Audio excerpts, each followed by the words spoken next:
Night Owls. Turn on Night Owls.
Greatest Hits Radio. And now, the forerunner to Facebook, where your words tell 1,000 Instagrams. Use your phone for making that call. And get talking across the northeast, please. Because this is Night Owls with Alan Robson.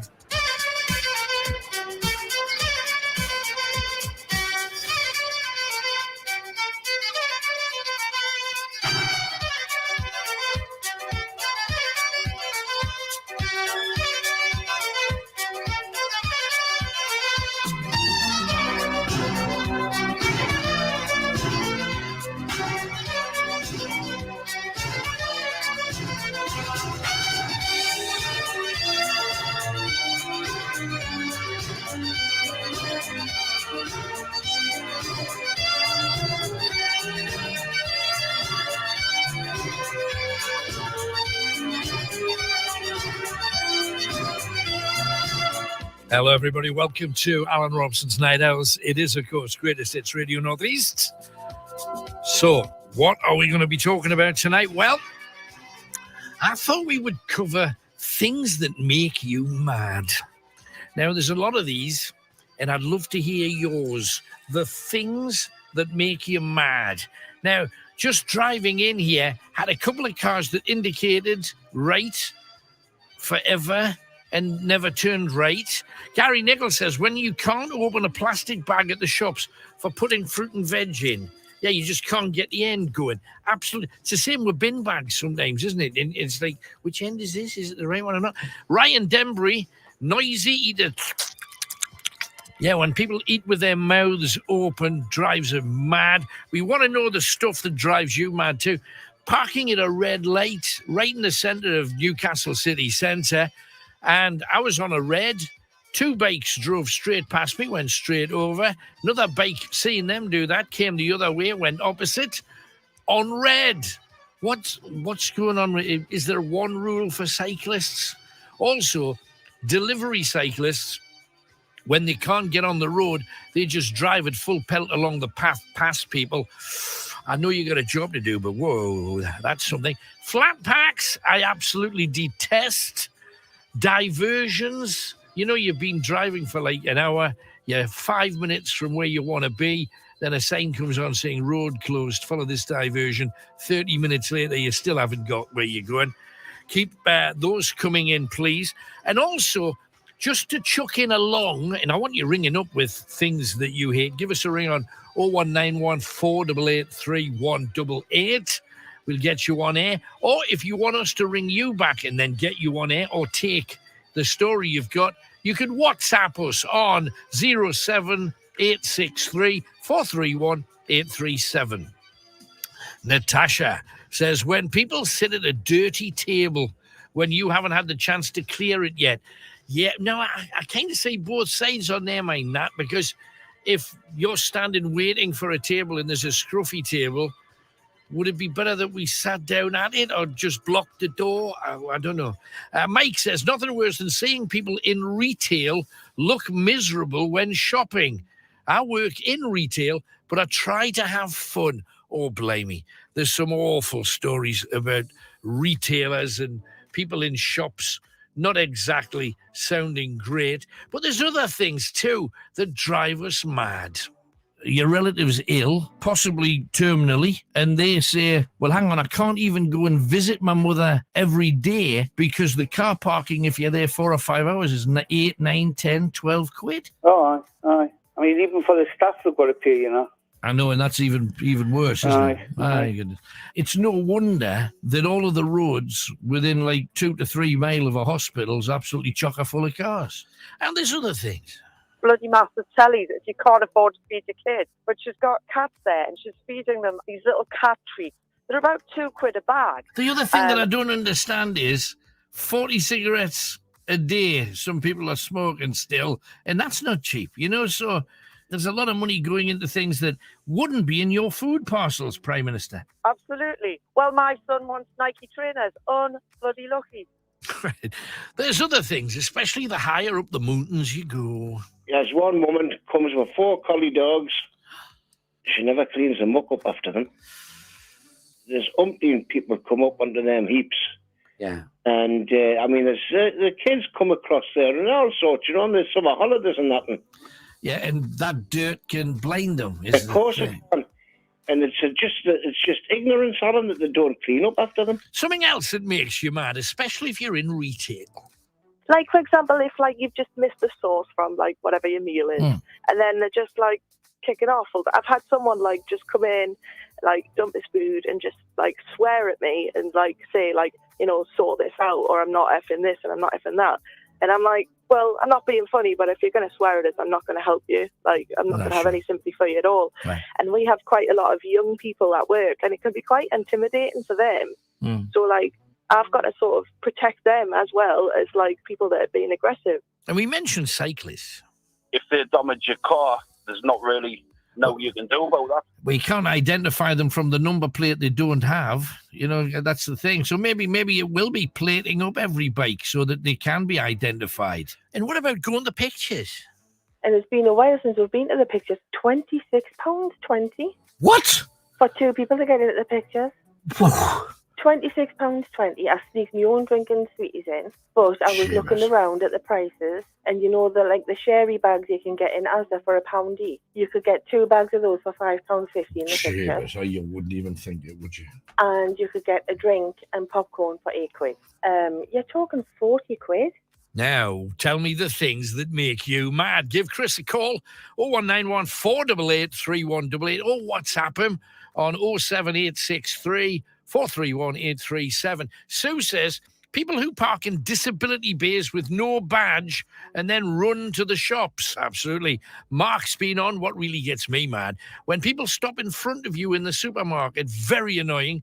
And when everybody tries to rush off a plane when on a holiday, we're all getting to the same place. Now, I kind of understand that one, mate, because you're desperate to get there and squeeze as much out of the holiday as you can. Clever Calvin says, neighbours with knee, brain and antisocial gets me up a height, Al. Kelly, people who butt you gifts, you mean buy you gifts for the home, but you to do the housework. I understand it. Sean Parry, what drives me mad is when the other dog walkers don't put the dog poo bags in the bin. I hate the ones that swing it and just hide it from a branch somewhere. It's a minging, disgusting, dirty, dirty thing. Other things you might want to talk about. Storm Eunice, how has it been for you? Saw that image on screen of a wheelie bin 300 yards up in the air being blown. That could kill you if it hit you. Sophia says, I'm getting a bit fed up with my slow Wi-Fi.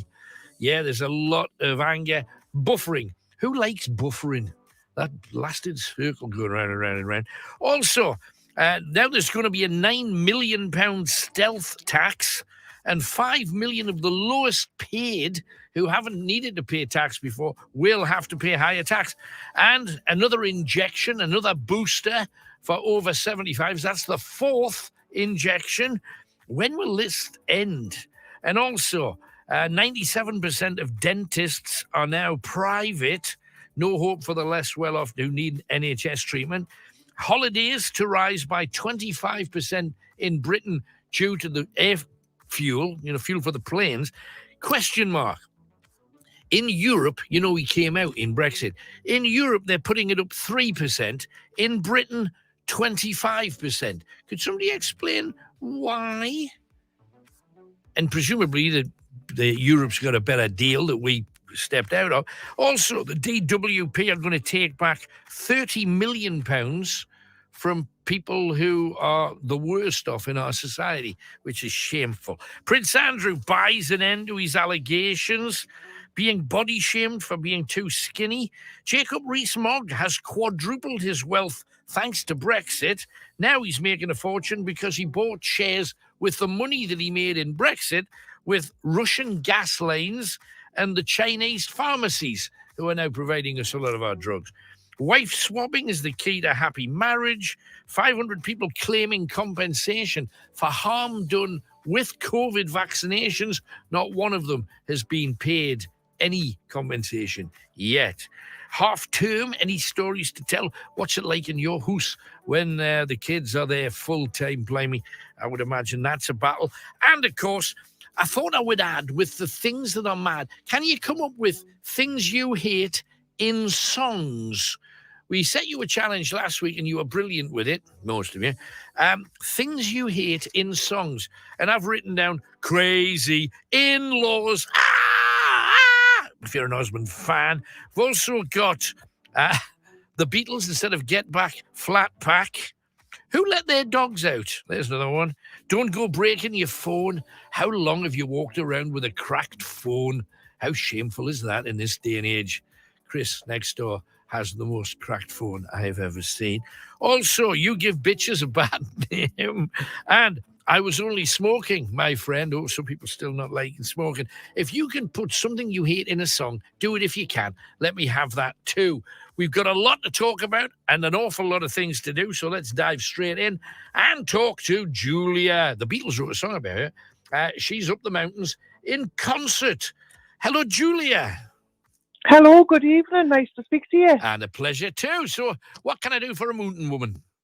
Well, I was I saw the comment about things that annoy us, and my two go in hand because it's making a noise when you're eating, so eating with your mouth open. Right.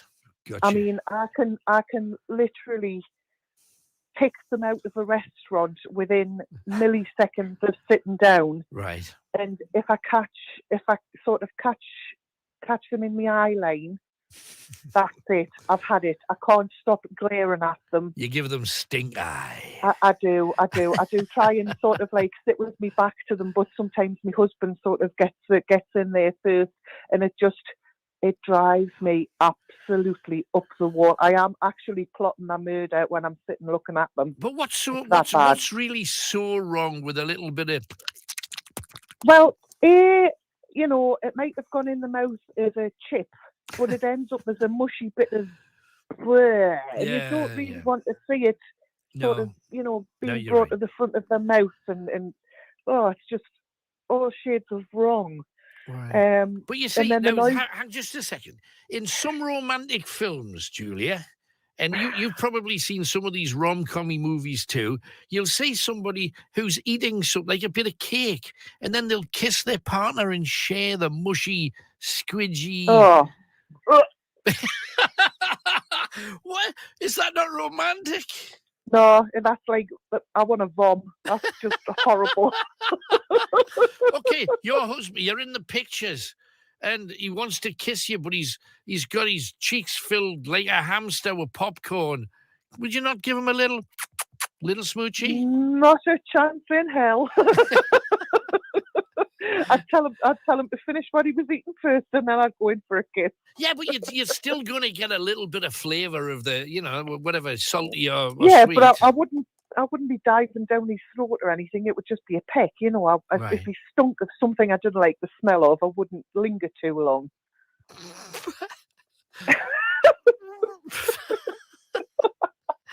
There's a number of things I could say at this point, but we're going to leave them alone right now. But okay.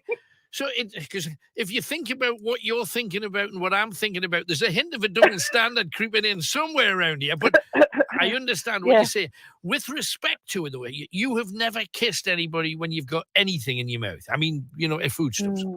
Not that I'm aware of. Chewy? Nah. Bubble gum?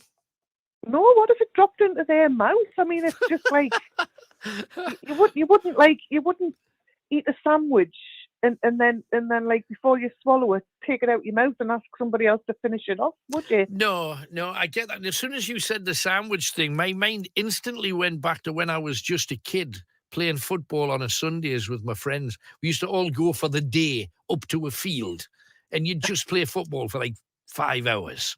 So you'd take with you your bait, so to speak, whatever you could get your mum to present you. And mine was usually cordial, because you couldn't afford proper pop. A bottle of watered down cordial, And, of course, you share it with all of your mates, but you share it with them when they're all having their sandwiches. So if you're going to get the last drink from that cordial bottle, it's like pudding. You know, you've got all the crumbs of everybody's sandwich in the bottom of the bottle. That was disgusting. To use your vom phrase, that's a vom moment. If I saw those crumbs, that would be it. It would be end of story. If I couldn't see any crumbs, I'd be all right. Right, gotcha. But if I caught sight of them crumbs, that would be it. Have you ever said to anybody in a restaurant, can you shut your mouth while you're eating? I haven't, because I was brought up with better manners than that. Yeah, I understand. But I do half kind of blame me dad for me problems with people that eat with their mouth open or make a noise. Well, was he the start of it, was he? Well, I can just remember one Sunday dinner, me literally opening my mouth to put food in my mouth and getting a clip round the ear for eating with my mouth open, and I'm like, I'm getting wrong for putting food in my mouth here. How do you get it in if you don't open it? Well, exactly. But that obviously had a very strange and diverse effect on me through my life, and it got to the point where, you know, even my husband, I'll say to him sometimes if he's going to have a bag of crisps because the crunch too loud, I'll be like, I'm sorry, but you're going to have to go into the other room and eat those because I literally want to stab you. It's really that bad, honestly. Oh dear. Right. It is. Whoa, that's fun. And I know I do have friends that are in exactly the same place as me, that they totally agree that they could literally murder that person because it's so annoying. Fantastic. Is there anything else then, Julia, while you're on? Or is that's the biggie, obviously? That was a real biggie. I mean, I do have lots of little nitpicky things, but that's the one that really grates on me. So fantastic. But I do like a gentleman that will open a door for you, though, if you're at the Metro Centre anywhere like that. And do you thank them? Do you just give them a nod? Oh yeah. Do you French kiss them? I wouldn't. Well, I wouldn't French kiss them, no, but I would definitely thank them very much, because I think it's a dying, well, they're a dying breed. Yeah, but is it not a woman's fault that that's a dying breed? Because in fairness, I remember being on the Metro once, and it was busy, and a woman got on, and I stood up and I said, "There's this happened. Just take a seat, love." And she gave me a right earful, saying, "I'm not helpless. I'm not helpless. Why do you think I need a seat?" Okay, I was just trying to, you know. Hey, I'd have sat in your knee if you'd have offered, man. But not if I was chewing. Not if I was chewing. No, definitely not if you were chewing. No, I'd have sent you into the other carriage. Great talking to you, Julia. Thanks for coming on, Dan. You too, Alan. Brilliant. Bye-bye. 0191 488 3188. So, let's get greatest hitting, shall we? That's what we do in here. And what about you? If you were in Julia's company, I think your best bet, obviously, is to behave yourself, don't chew, and you stand a chance of staying alive.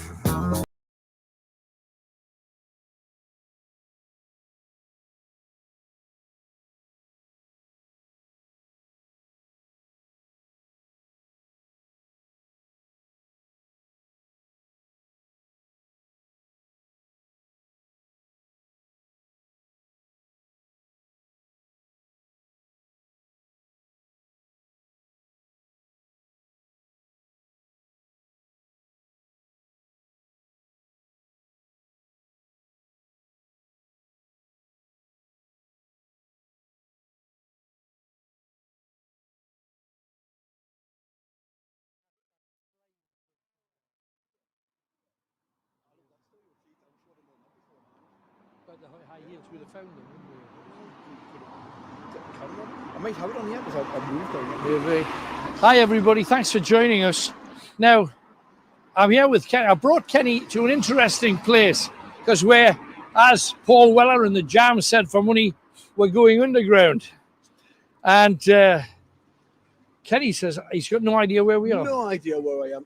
I've no idea. Well, let me tell you, I can give you precise measurements. Right. If you look up there, Tony, if you look behind you, if you look up there, that's Shields Road at the top of there. Now, if you turn around and you look down in that direction, is the River Tyne. Right. It's a third of a mile away. Now, this way is Jesmond Dean. And it tells you that on the sign. So, let's face it, you're surprisingly close to all the busy part. Newcastle City is just over there, literally less than half a mile. We're in Ouseburn. Ouseburn, an amazing place that people don't come to. And if you want to walk just to catch the air or take a breath, I'm going to take you down by the riverside. But first, we're going to head over yonder. Just down from Dallas Carpets is the entrance place on Ouse Street for you to enter a place called the Victoria Tunnels. They were built in 1839. It took them 3 years to build. An incredible place. It will knock your socks off. A long, long tunnel. Kenny's never been down a tunnel before, so it's going to be a first for him. We've been in before and we heard a lot of strange stuff. Tonight we're going to experience it, and at some point we're going to knock all the lights off and we'll have a listen to see what we can find literally under the heart of Newcastle upon Tyne. So what we're going to do is, we are literally 2 seconds away. We're going to leap in the direction of the Victoria Tunnels, and we're taking you to see one of the most amazing places. Once we can get over one of the busier roads in all of the town. I understand your last clue now. Cake. Victoria Sponge. Yeah. It was all there for you to have.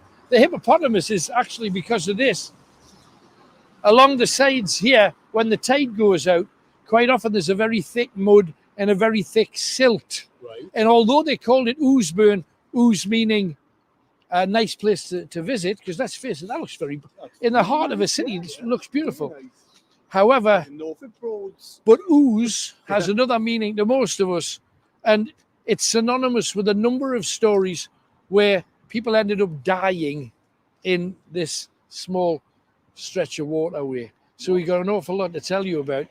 If you want the first story, let's do that now, and then we'll change batteries for when we go under. But come down here with us. Watch your step. Tunnel of Love. Oh, wait. Bang on. So all the clues were there. Where, man? I know somebody somewhere will have it. Oh, I don't think anyone's got it this week. You might need to explain those clues to the non-supporters, remember, because it's only the supporters that will know what you're talking about. Right. Well, let's do it. By the way, every week, if you're a supporter, we have a thing called the Blah on a Tuesday, where all the supporters gather together to find out a debrief. And this week, we were given pictures of a face at a window that we completely missed. Didn't see it. A couple of supporters caught it. We also got the camera that we just put on to cover the gate. We're expecting nothing to happen, and the door ended up. Open. Yeah. No clues. Shut. So stuff we didn't expect. But the best thing about the whole supporters experience, and we'd love you to become one, is we'll give you clues every week as to where we're going. Now, last week I said a thing that hippopotamuses love the most: Mark Knopfler and cakes. Well, today, the Victoria Tunnels. Victoria Sponge, of course. Mark Knopfler, Tunnel of Love, one of the biggest hits, where he talks about the northeastern colour coats and Whitley Bay, the Spanish city, like the Spanish city to you when we was kids.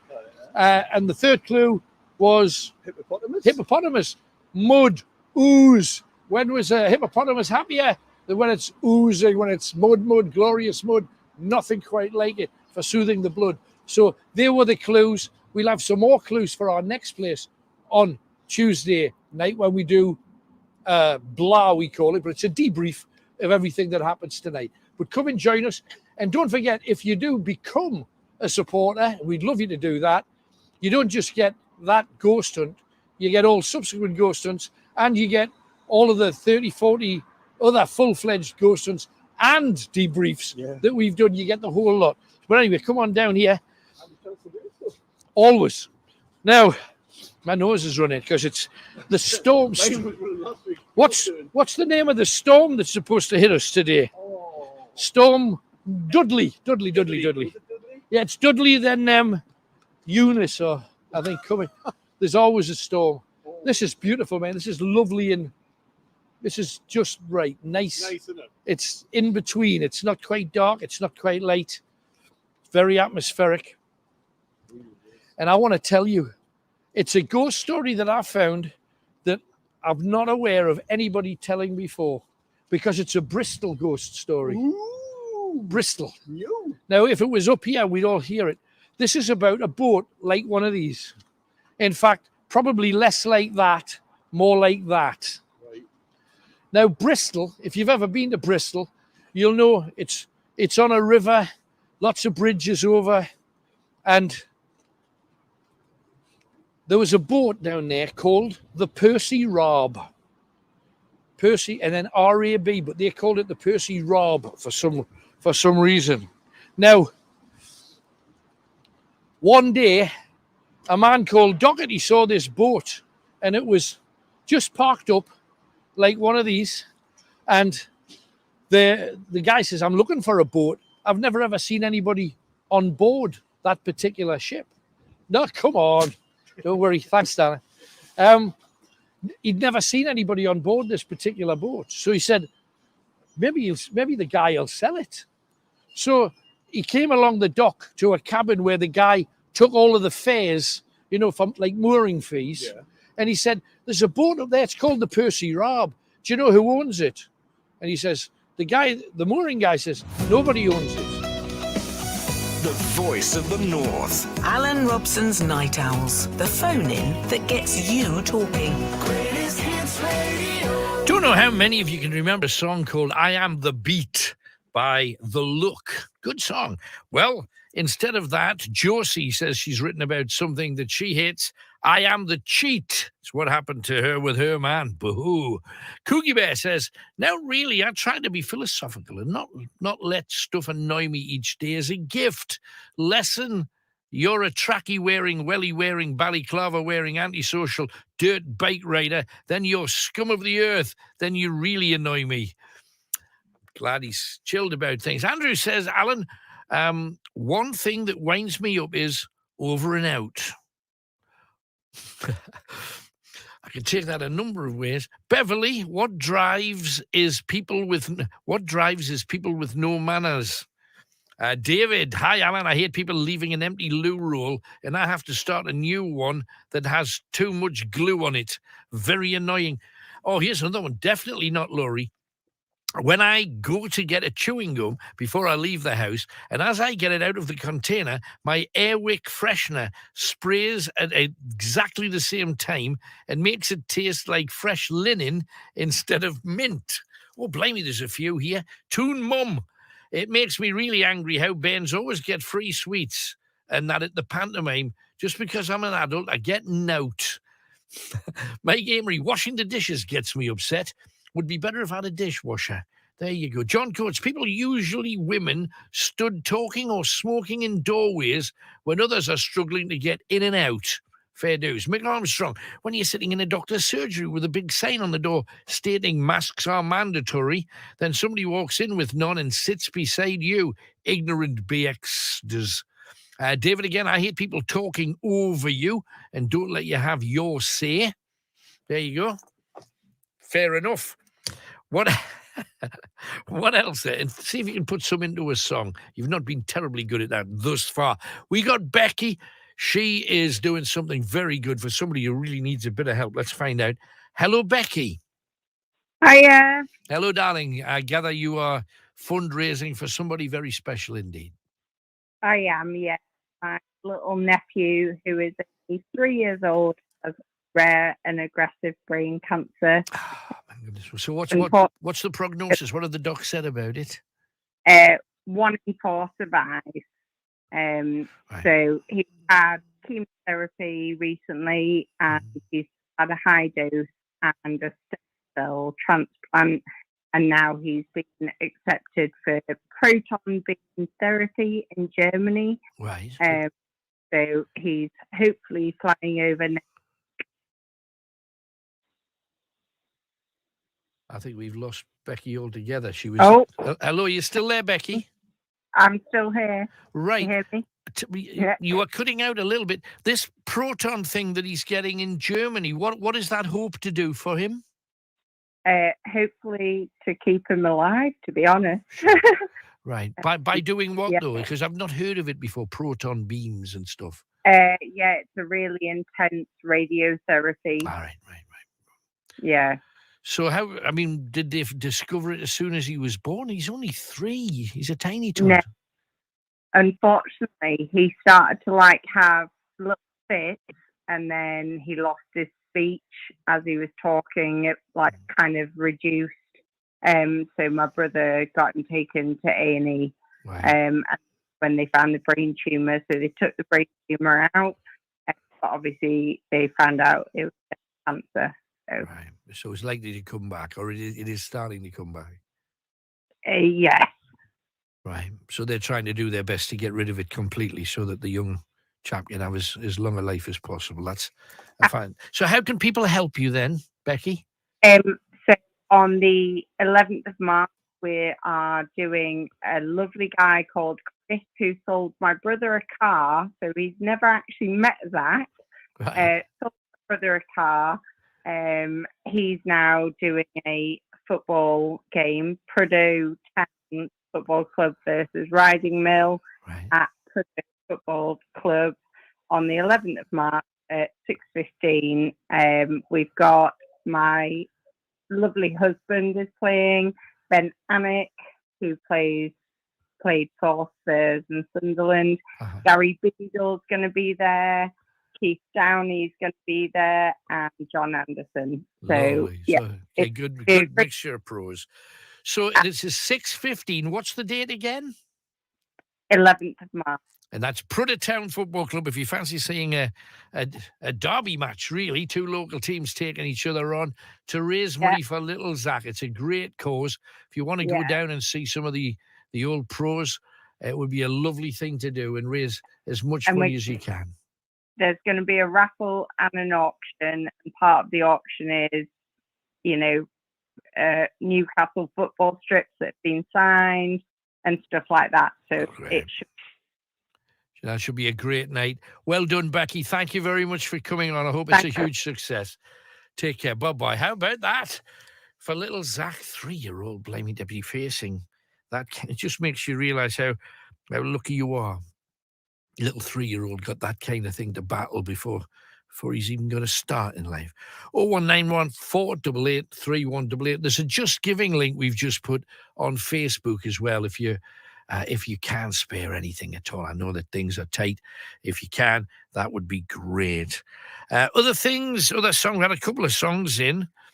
Bringing on back the poo bags. Blimey, that's a 60s tune, I think. And what was the other one? The bad breath, instead of the air that I breathe, the bad breath that I breathe. Ooh, it's horrible.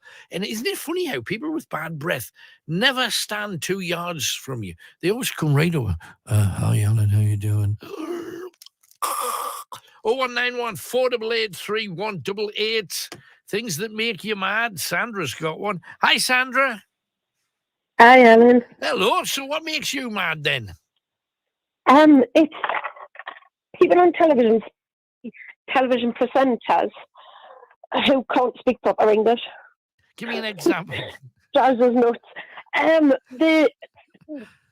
Specifically when they say things like, where was you? And stuff like that. You was really good and stuff. Yeah. Drives us nuts. Yeah. I kind of go along with that. I hate people that can't pronounce T's and C's, and one of the worst ones out of that is the Rylan character. You know Rylan? He's on the telly a lot. And he doesn't say, it's like cutting. I'm going cutting round corners, but he hasn't said the T's in cutting. Cutting! Yeah. Not cutting, cutting. Oh, it drives me mad. And the other one is when they're talking about when you can win money, you can win £50,000. And it proves. Yeah. So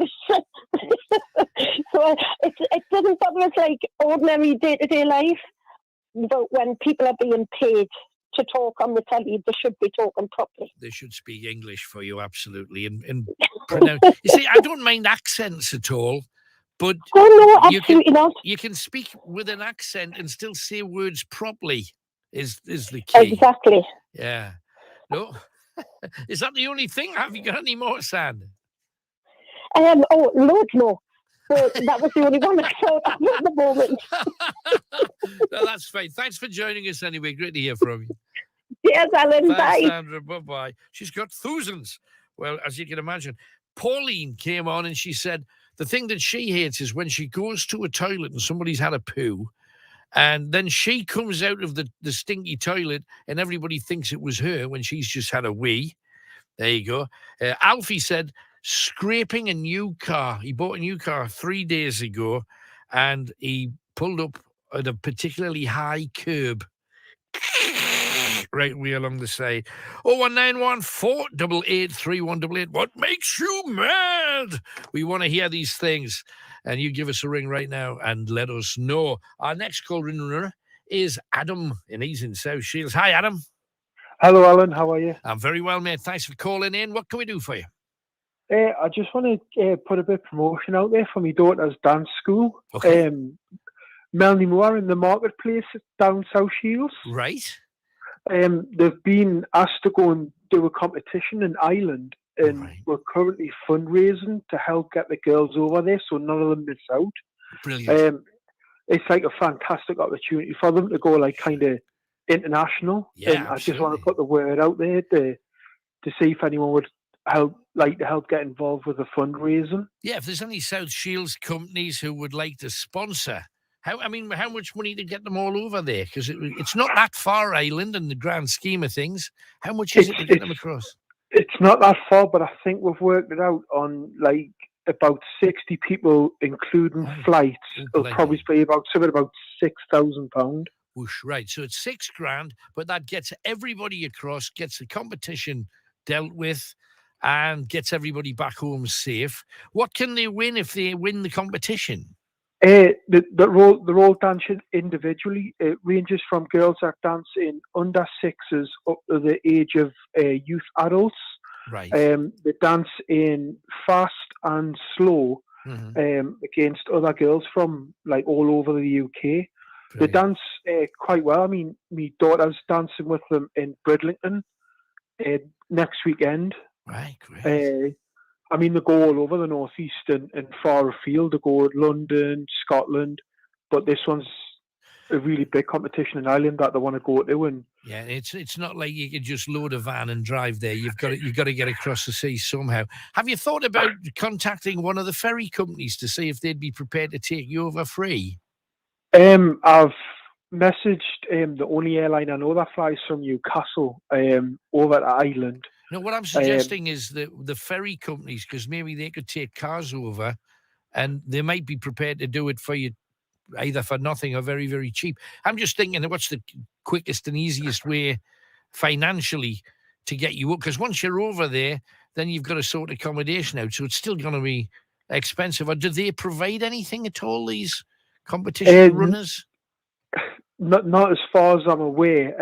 Everything's got to be kind of done by the school, and they stay in a hotel, and the transfers from everything. I mean, we've got quite a few companies on board at the minute. I mean, we've got a raffle going at the minute for, new media walls. Yeah. Everyone's getting them at the minute. Yes. There's someone donated to build one of them with all the electrics. Oh, wow. We're raffling the number off. There's 200 numbers, and it's £5 a number at the minute. Right.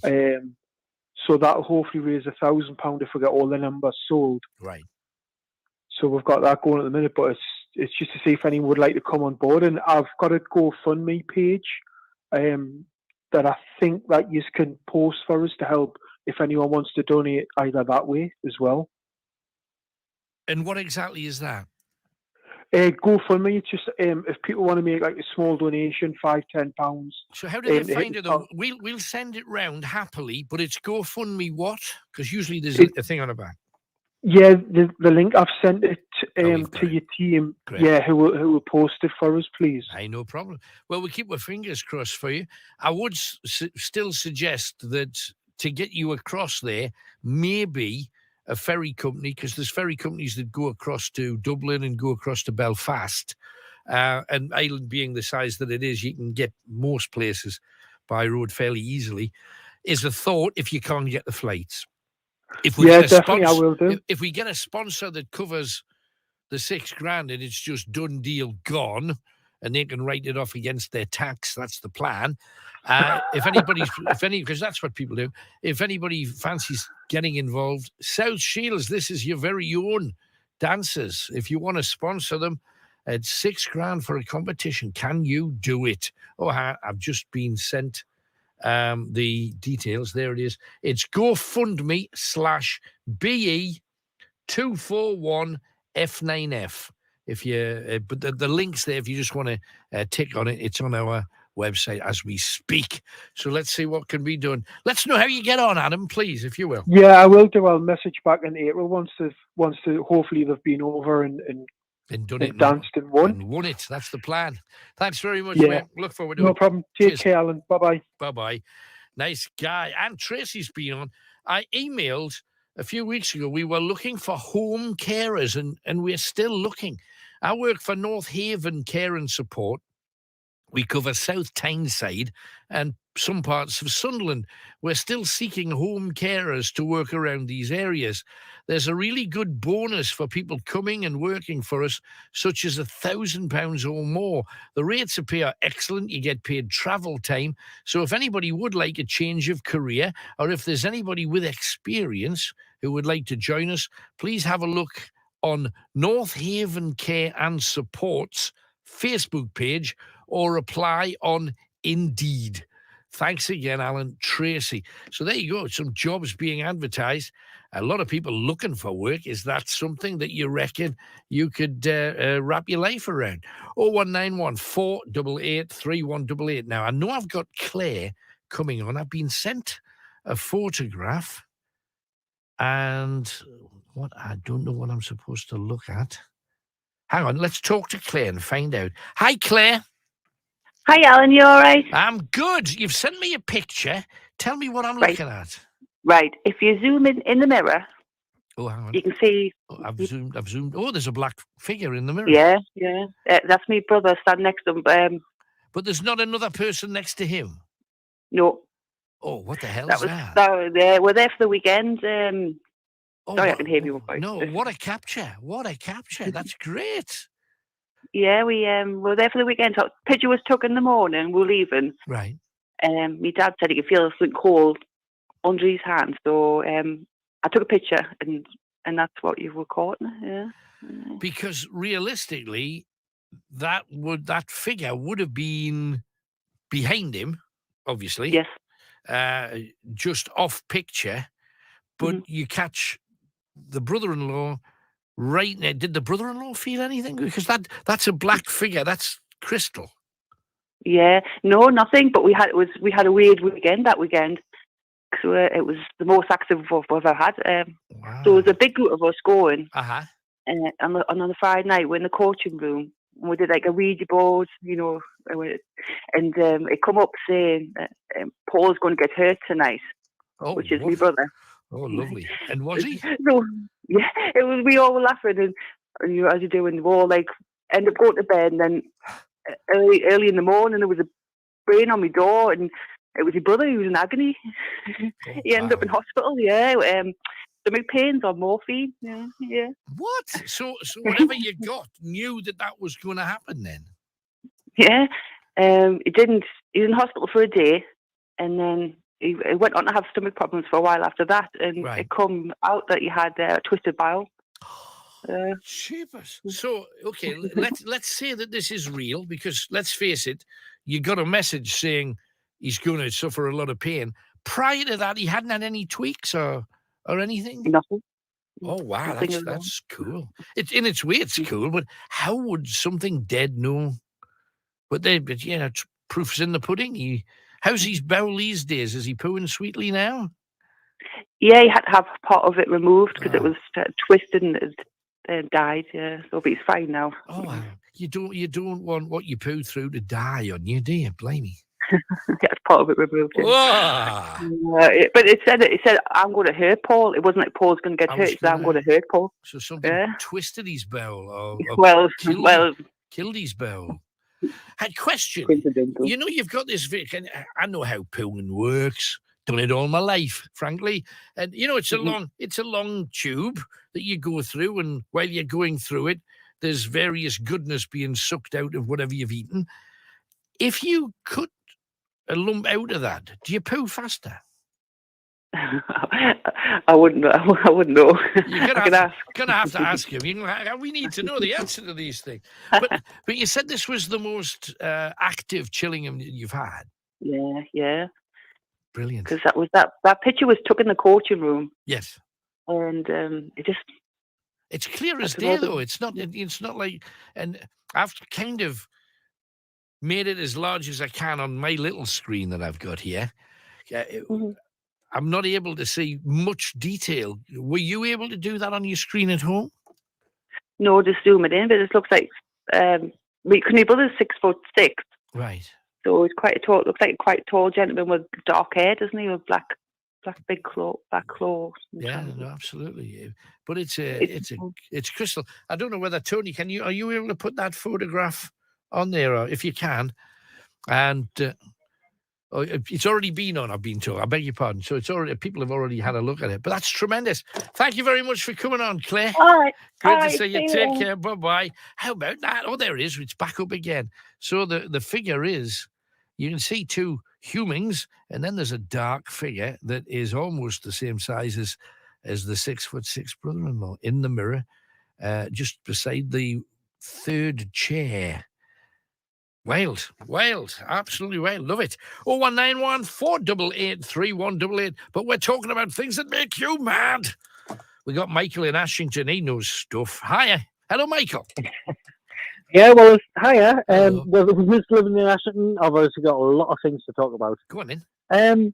The last call I was just on, she mentioned that was in Chillingham Castle, wasn't it? Yes. Uh-huh. Right, okay, so going slightly off topic, can I put my little input to my experience first before I go on about what makes me mad? Yeah, of course, just do it. Go for it. Right, okay. Me and my current girlfriend, Gemma, we stayed at Chillingham Castle back in early September. Right. And we were staying in the guards room. Right. Now, within 10 minutes of getting there, when you get into a place, normally when you look around the place, what you do is, you usually take the keys out and you put them on the table, your phone out, put on the table, then you have a bit of a look round, that kind of thing. Yeah, sure. Right, well, I've got one of these silicone slip-on cases on my mobile. Right. And when we went to the guards room, the first thing I did obviously was stick my phone down. It was next to the visitor's logbook. Right. And we had a bit of a look round. Now, about 10 minutes later, when we'd had a look around the place and things, I went back to my phone and realised that my phone cover was half off, but it's one of these tight-fitting silicone covers that they don't come off very easy unless you put a bit of force behind them. Right. I just found that a bit weird. Okay. So that's one part of it. Good start. Good start to your night at Chillingham, though. That's brilliant. Oh, well, we stayed there for one night and it was fantastic. I can't wait to go back. Great. That's fantastic. Good news. Now, there was a second thing that happened as well. We're outside the grounds because the guards room's outside the castle but still connected to it. Yes. Now, we had a couple of smokes just outside the main door to the apartment, which I think is it's just past the left side of where the main entrance is. Yeah. It's around the back under the archway. Yes, know it well. Now, yeah, we had a couple of smokes outside the door, and the door was open, and it was there was a loud thump coming from inside the apartment, almost like someone had dropped a big, thick book on the floor, almost like an encyclopedia-sized book. Right. But when we actually went in there, nothing had moved. So what made the noise? And you never found out? We never found out. There was nothing out of place. There was nothing. We hadn't touched anything. Like I say, we just got in, had a bit of a look round, had a bit of a sit down, and then I think it was only about an hour later, we heard this big thump from the room, and we couldn't work out what it was. Crazy. So I don't know what that was. You had a couple of good things. Did you see anything anyway? No. We actually had a chance when we were there. it was an incredibly foggy night, and you couldn't see more than 10 foot in front of your face with the torches on. Yeah. And we went into the dungeon. I think it was about 11 p.m. Mm-hmm. Now, going into the dungeon, as you know, you've got there's like almost like a museum room just before the dungeon door. Yes, that's right. And the door itself, it was strange because that was just standing in front of the door. It was a few degrees cooler than anywhere else in the room. Right. But when we actually went into the dungeon itself, obviously you've got the oubliette just below it. Yes. Yeah, it was actually quite peaceful in there, and it was actually warmer than what it was on the outside of the door. What? Because it's all brick walls. You would expect that to be the place for the chills, wouldn't you? Yeah, but that didn't make any sense. No. So what we did was we actually stood in the dungeon itself, and we decided to switch the torches off. And this was at 11 p.m. And just like listened, and it was so peaceful. We didn't actually get anything in the room itself. Right, in the cell. Right. But it was it was a wonderful experience. That's good. I'm just glad you got something out of it. That's amazing. But what makes you mad, Michael? Come on. Oh, I've got a lot of things for you. Go on then. But I'm going to narrow it down to one thing. Right. My main gripe is cancel culture. Right. Explain. Well, I'm sure a lot of the people watching would have heard a lot about like Jimmy Carr's joke he made, I think it was about a week ago. Yeah, it was about some kind of Holocaust or something. Yeah, the gypsies and Yeah. Holocaust, yes. Yes. Now, comedians, I think they're getting a bit of a bad rap at the minute because I know that a lot of people watch them because, you know, they're expected to be slightly offended. Mm-hmm. Or if you watch, say, like a TV show, and if you don't like that kind of thing, I don't think you should really watch it. I mean, fair enough, there might be some things that are accepted now that weren't accepted before, or vice versa. Mm. But I think that they're getting a bad rap at the minute. Right. If you let's say let's say your family were wiped out by the Nazis in World War II, and Jimmy Carr made a joke about your family being wiped out, saying, "Oh, that was a really good thing that they wiped out Michael's family." Would you say, "Well, that's fair enough. He had a right to say it. It was just everybody else thought it was funny." It's edgy, you see. I've not got any axe to grind with Jimmy Carr, but he skates on thin ice a lot, and He does. And some of it will cause him issues. There's another thing in the press over the last 24 hours having a go at him about some paedophile jokes that he was making because it offended somebody whose child had been raped, and she didn't think that was funny. If you're a comedian, though, don't you have a duty to entertain and not to hurt people who've been badly hurt themselves? Because that's the other side of it, isn't it?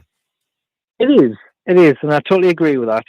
But I think the main thing that I was getting with like cancel culture is it's like just because you don't agree with something or something that might upset you, you know, it could still be.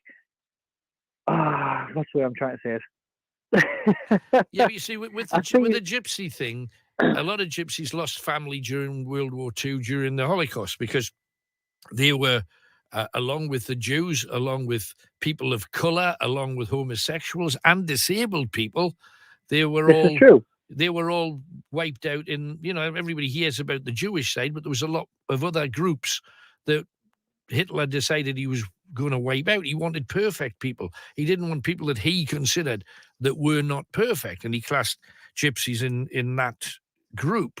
So if you were of that group, and he said, "Oh well, at least Hitler did some good because he wiped out your family," I just find that that's a hard one for somebody to say, "Oh well, I understand that's a good laugh." It's not a good laugh. That was no. I know some people would have found, you know, I'm sure his audience, because his audience go, frankly, to be grossed out and to be insulted and all of that. True.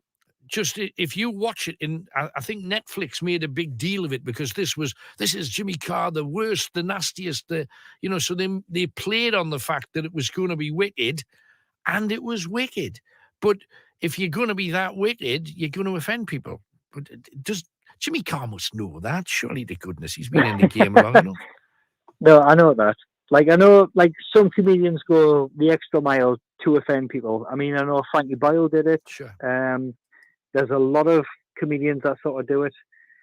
I think, like, the main point of those, I'll probably pick a bad example. Right. But I know, like... But you just don't... You think free speech should be free speech, full stop. That's it. Free speech should be free speech. But I think just because someone doesn't agree with it doesn't necessarily mean that it's the right thing to disagree with it. Right. Okay. Gotcha. Thank you very much, I Michael. think that was the main part. That's good stuff. Thank you for coming on. Nice talking to you. Thanks, man. Cheers, Alan. Bye-bye. Now, I saw the joke. It was of bad taste. A lot of his stuff is. But a lot of people still love him. Should you be prosecuted for telling a joke? And not everybody's going to find a joke funny, and that wasn't. What do you think? 0191 488 3188. Here's a thing from Neil. Oh, tell you what, before I read Neil things, let's get a star. We haven't had a star come out at night, and we're due. So let's get Boy George telling me all about, well, frankly, his ups and downs. Trauma, insanity.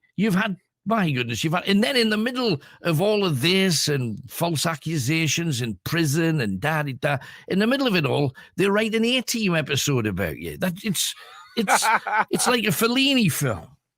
I know. Well, I always say life is what happens while you're avoiding camera phones. It's yeah. I mean, I've had a lot of lives, and my life has been like a kind of fairground ride in some respects, but a lot of it's been amazing. And right now I'm in a really good place. I'm loving, I've got a kind of renewed passion for what I'm doing musically. And I think the key thing for me is I've grown up a bit. I grew up on, I can give you the date exactly, March the 2nd 2008 is when it really happened. I can't remember the day I went mad, but it was sometime in the 80s. But March 2nd 2008 was really a turning point for me. And so what happened on that day to make it this grand new beginning? I got sober. So that's my kind of sober birthday. That's when it really started for me. And I say to people a lot now, that being sober and being a mess, they're both commitments. You just need to work out which one suits you best. And I think I have, and I think that for me, I do my best work when I'm clear and when I'm engaged with the world and when I'm happy. And that's where I am right now. You also kind of danced towards Buddhism. Is that still where you are? Oh no, definitely. I'm a fully fledged practicing Buddhist, and that's a big part of my daily life. And I kind of got involved in it in the 80s, and did it for a while, and then about a year ago I went back and started practicing. And I think actually as an older man, I'm a bit calmer. I've been able to really get my head around it now, and it really sort of finally kind of makes absolute sense for me. So it's and it's a practice. It's something that you have to do every day. I just think it really helps me, and certainly all the people I know that do it seems to do the same.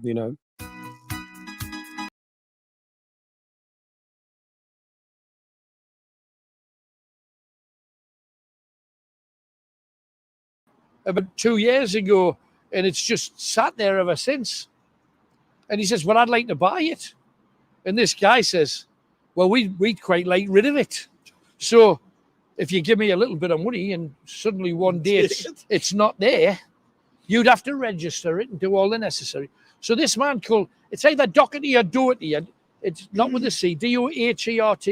Some people call that Doherty, but I think it's Doherty. So this guy called Doherty buys the boat, takes his wife and 2 children for a trip, Bristol, into the estuary, just where the sea hits and turns them around, brings them back, ties up at the same dock in Bristol where he did. And now he's paying the guy.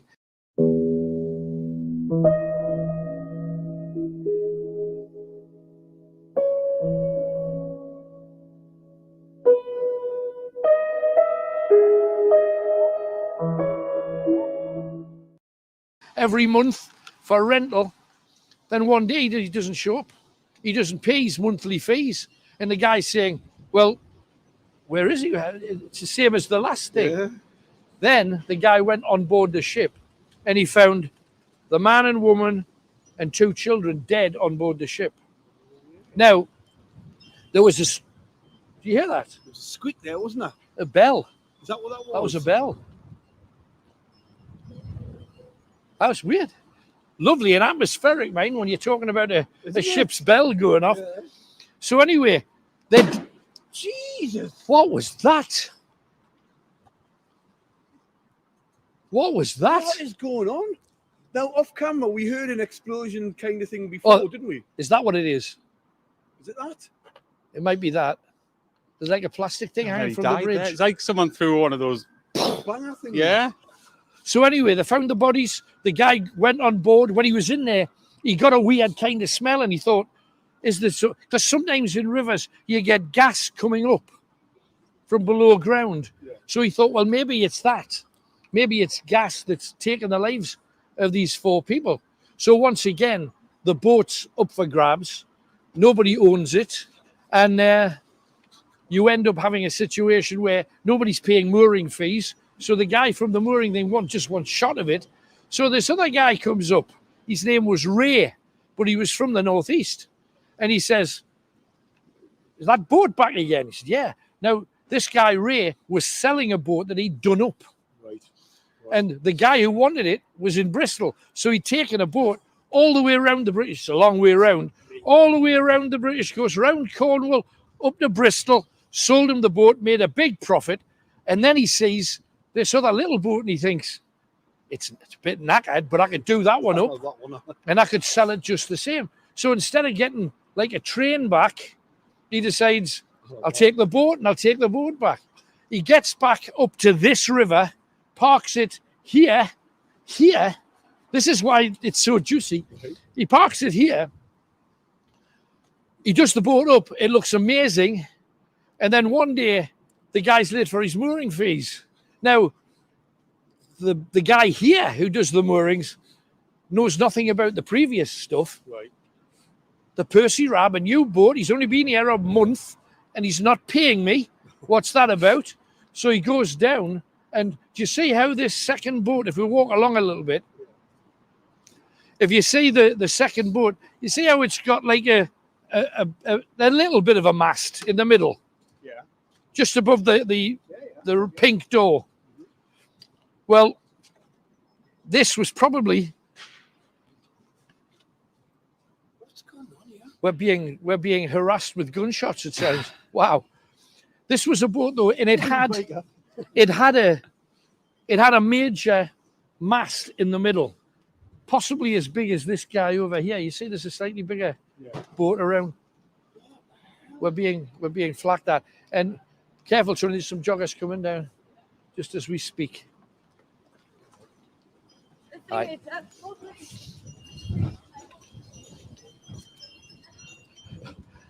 Thought that dog was going to lick your face there. I'll pee on us. So anyway, it had a main mast, and there was something hanging from the mast.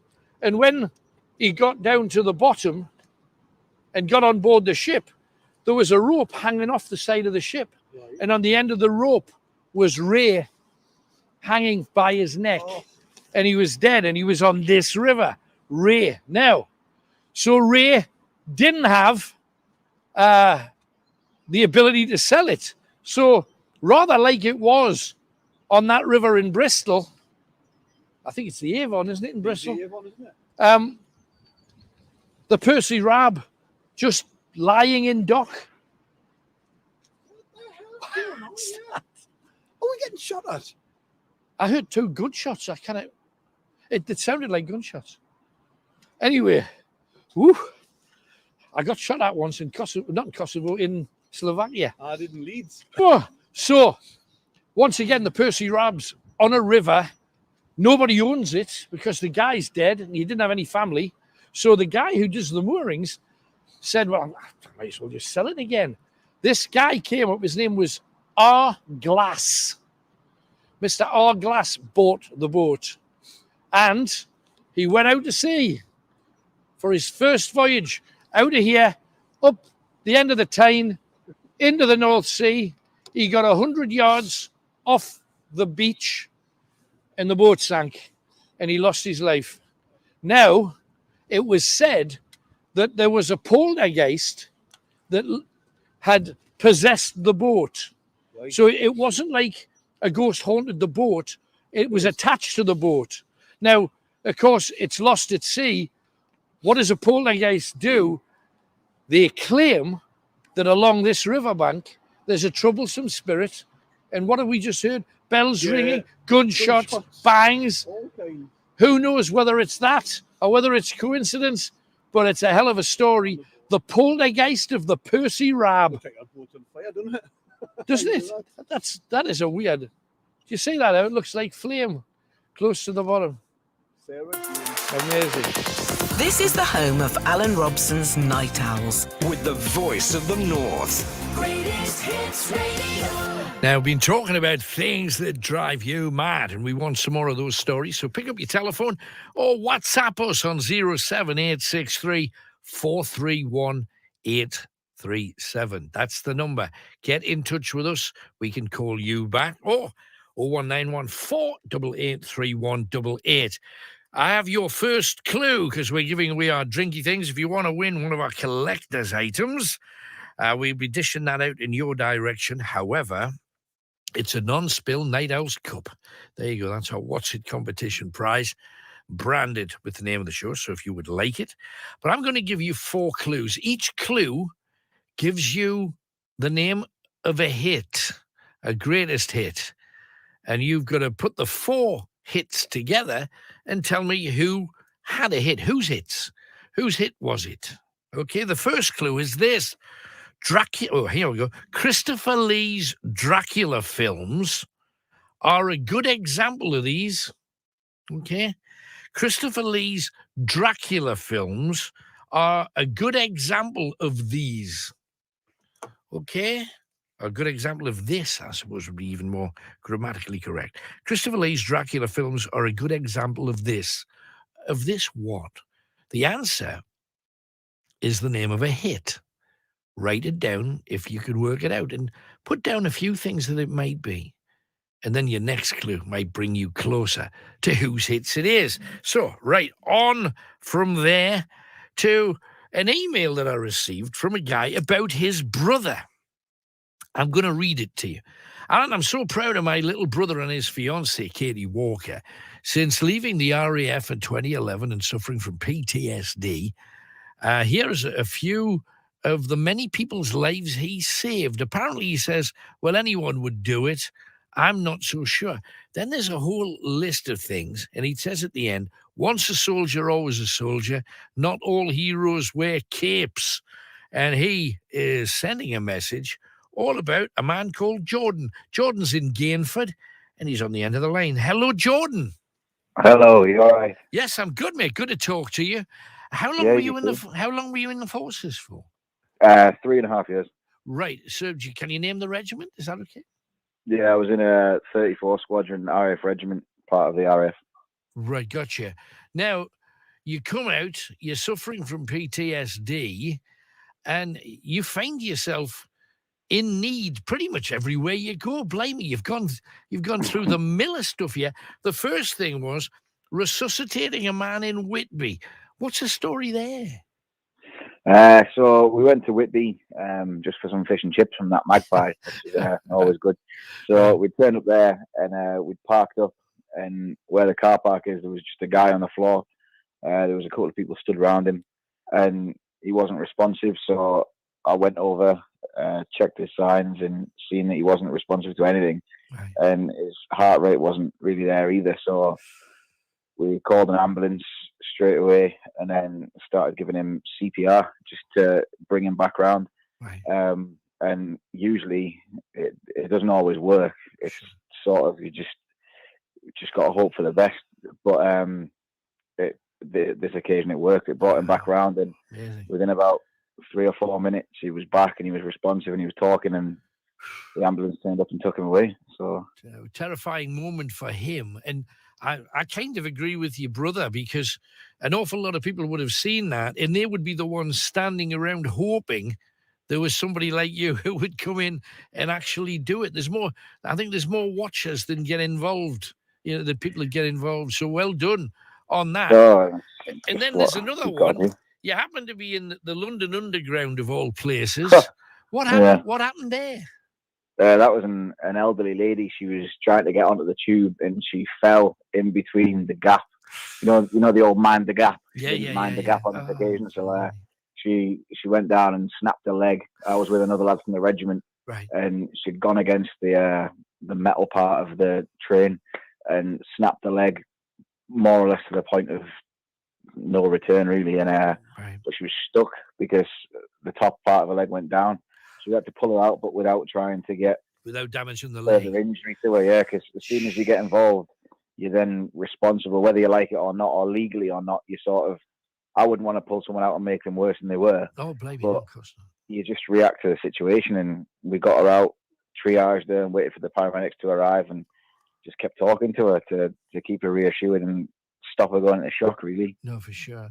But then again, the experience that you had was absolutely necessary, because the sheer horror of her realize, because when you break your leg that badly, you can see it, everybody else can see it, and the horror of that can often drive people into a situation where there might not be any coming back from it. So you did amazingly well there.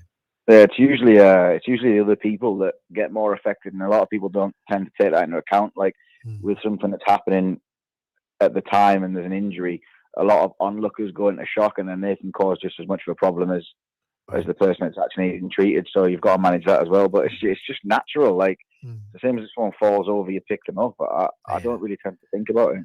Yeah, it's not everybody that ends up just from one situation. You travel somewhere else, and there's another situation, and there's a third one as well. When you were driving on the A66, apparently you clocked something and pulled over. When I bet you the majority of drivers just drove on, man. Oh well, that's because he nearly wiped me out. Yeah, he came past a hell of a speed, and it was quite rainy.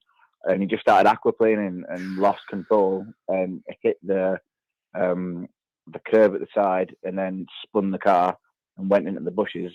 And so I thought, well, I had to stop. So I stopped and went in and said to the guy, "Well, all right," pulled him out. And he didn't know where he was. And I looked in the back, and there was a child seat in there. Unbelievable. The kid. So I got the kid out. He was like in shock. Sure. But I got the kid out, and then. How old was the baby?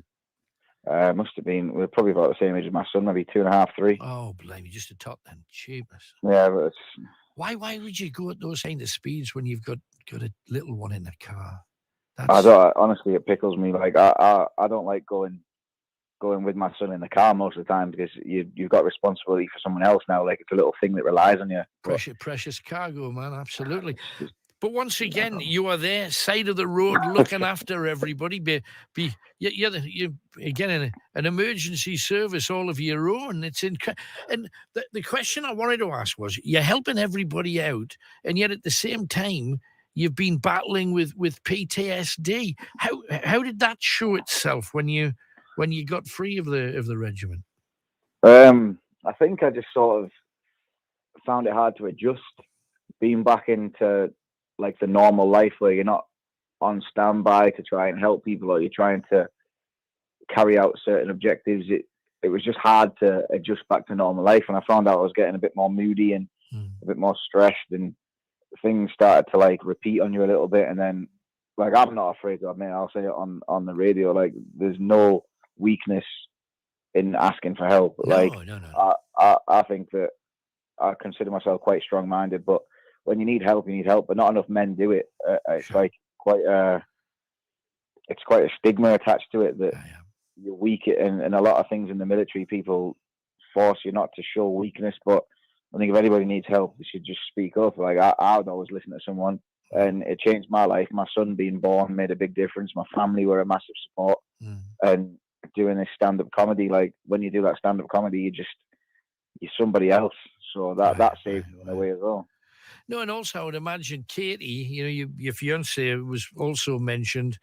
I would imagine she's had to take a bit of the rough end of it from you getting back. She's amazing. Like, again, I'm not afraid to say it. She's the best thing that's ever happened to me. Like, she's kept me going and she's supported me through it all. And she's been there where a lot of people and relationships wouldn't last and they wouldn't stick with it. But she's a proper little character. She keeps me going every day. So as long as you've got a strong woman and a strong family and a strong mind, you can get through anything. You absolutely can, and we're proud of you. Thanks for coming on, Jordan. Great to hear from you, man. Thanks for ringing in. Thank you very much. Take care, man. Cheers. Bye-bye. How about that? Superstar. You're quite right. Not all heroes wear capes. Just to be constantly available to help anybody is a special, special thing. I had a few people also saying, what was that clue, Mr. Clue? How can you miss the clue? Pay attention. Christopher Lee's Dracula films are a good example of this. That's the clue. We got Al next up in Druridge Bay. Hi, Al. Hi, Alan. Hello, mate. So what's your story tonight? I think you've got something ghostly for me. What's that all about? I've indeed. On Friday night, we were sitting watching one of your ghost hunts. Right. And while we're sitting there, my wife turns around to me and says, I can see a face over there. And I was like, you what? And then all of a sudden, the daughter was like, Howie, what are you going on about? Because she was having a sleepover with one of her friends. Uh-huh. And they all were like saying there's a face in the cat tree. And I was like, that's not possible. Wow. So I went over, had a look, and I've sent you a couple of photographs through. Oh, there's photos. Oh, hang on. Oh, I'm seeing them. Bear with me. Yeah, so that's the face in the not sort of. Oh, it's the cat's climby thing. Yeah, I don't know what you call them, but right. No, it looks like a face, and it does look like a face, right? Yeah, I enhanced the docs, and I just seen this face, and I was like, "Whoa, that's quite scary." I think, mind you, I'd probably put you on the right tack. You're in the zone, so to speak.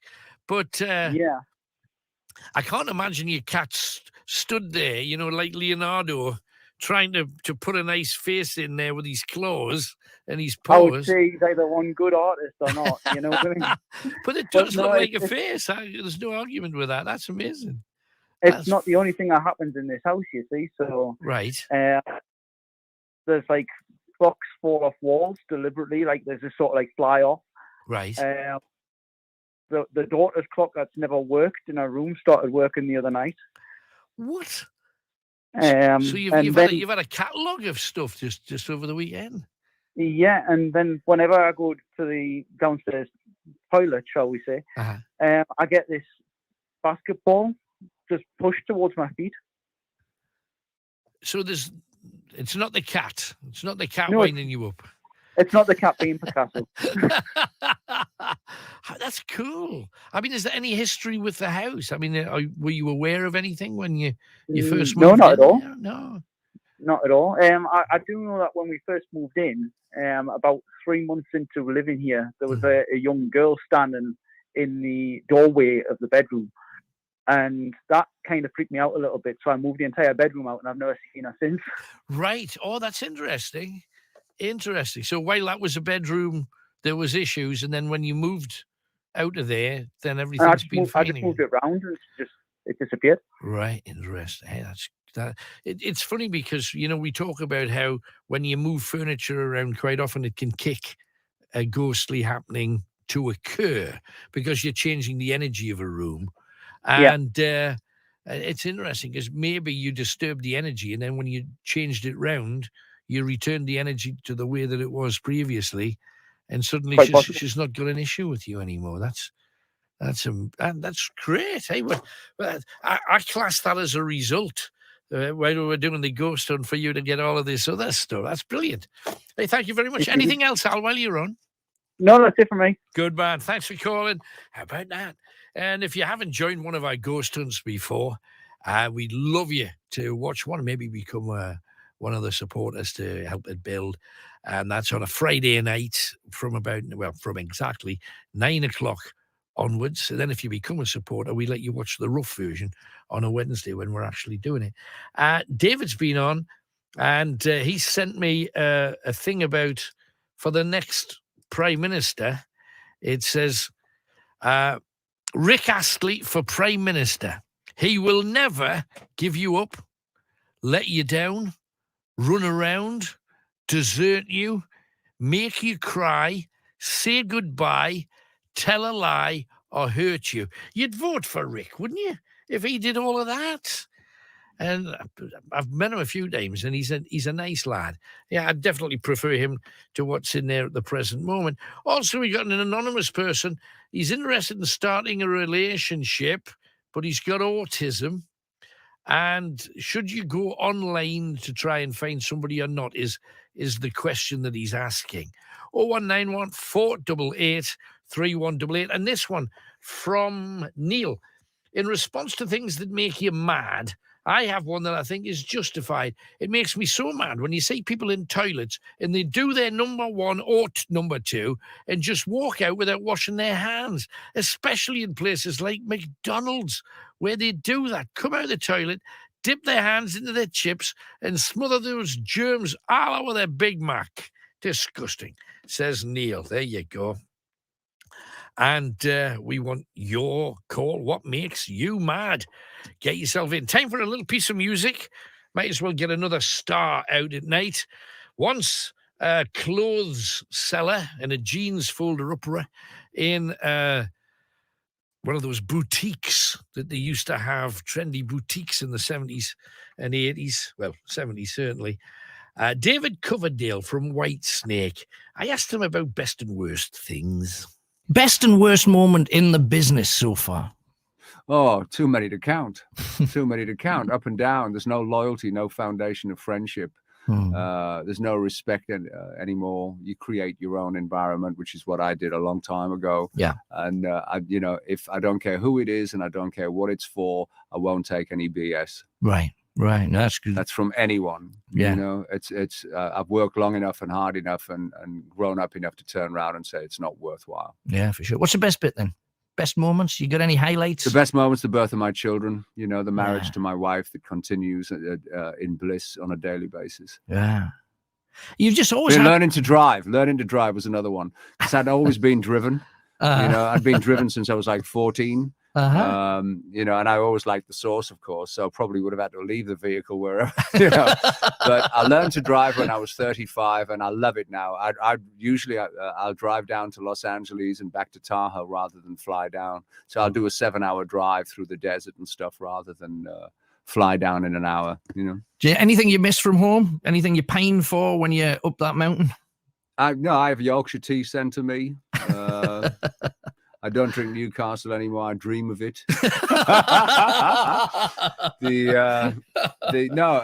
I feel connected to. I live, where my family is. I live at Lake Tahoe, and I love it there. Right. Completely love it. It's my favorite place on the planet. Mm. But all I have to do is sit down and meditate, and I'm connected to the soul of this country. I'm never far away. No, that's for sure. Wherever I am in the world, that's one of the beautiful things about meditation. You can be wherever you wish.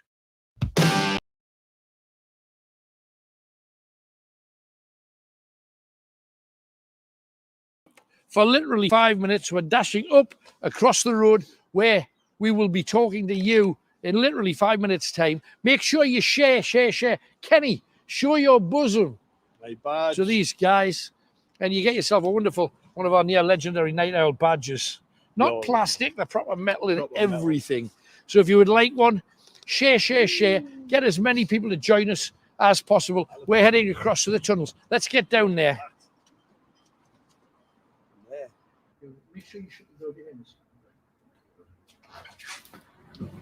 Hello, everybody. Blimey.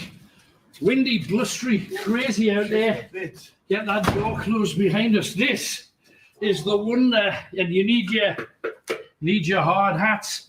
This is the Victoria Tunnels under Newcastle upon Tyne, an amazing place.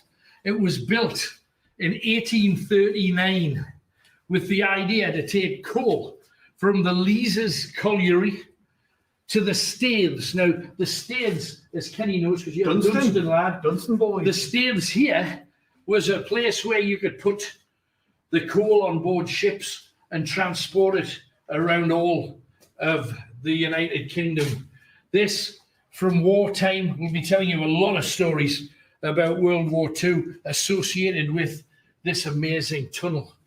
Now, the walls down here have actually been improved because when it became an air raid shelter, they put blast walls in it. So even if a bomb was to land anywhere, the extra strong walls would hold and protect people. Exactly what they didn't do at that factory we were at, not so many, remember?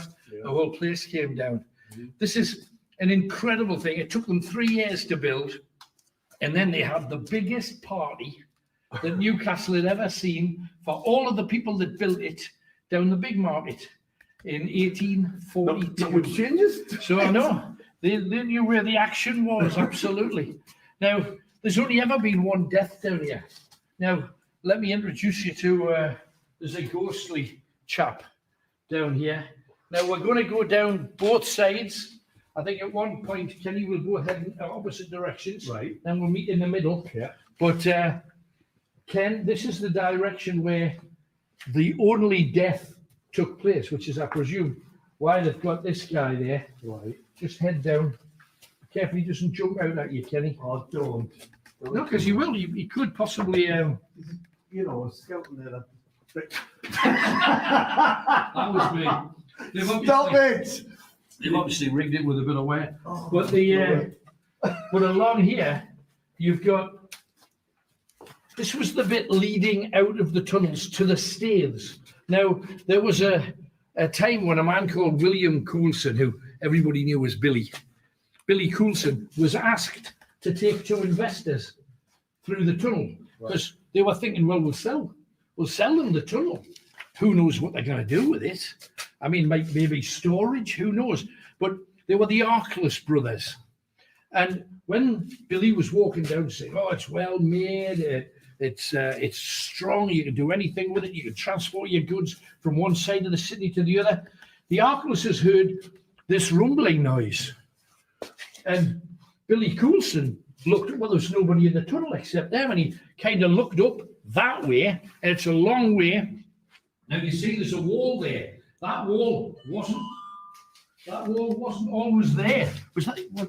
Is that a camera? Wow. Already turned itself off. How's that? That is so strange. Wow. Tell you, these tunnels. How can it? My phone's died as well. Stuff happens, man. My phone, seriously, my phone, I charged it all night. Look. I've charged everything. My phone's died. It's completely dead. It is. You can't even switch it on. It really is. Is it working again? It's got a full battery. I don't know what's happened there. That's bizarre.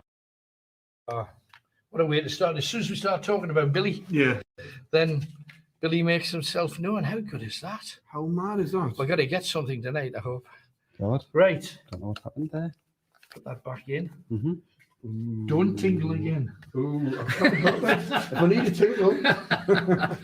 No, so Billy Coulson heard this rumble and he looked up there, and as I was saying, there's a big white wall at the end, but that wall wasn't there. It was just metal rails, train tracks essentially, and somebody at yon end, right up the other side of the tunnel, probably half a mile away. You got to remember, we're on a gradient here. Yeah. You can see the gradient come down. This wagon, loaded full of rubble, not even coal, loaded full of rubble, was piling down. A couple of the lads at yon end had incorrectly heard what one of the bosses said. The boss said, oh, leave it a couple of hours, then send that rubble down. Leave it a couple of hours. But they said, oh, the boss said, send that truck down.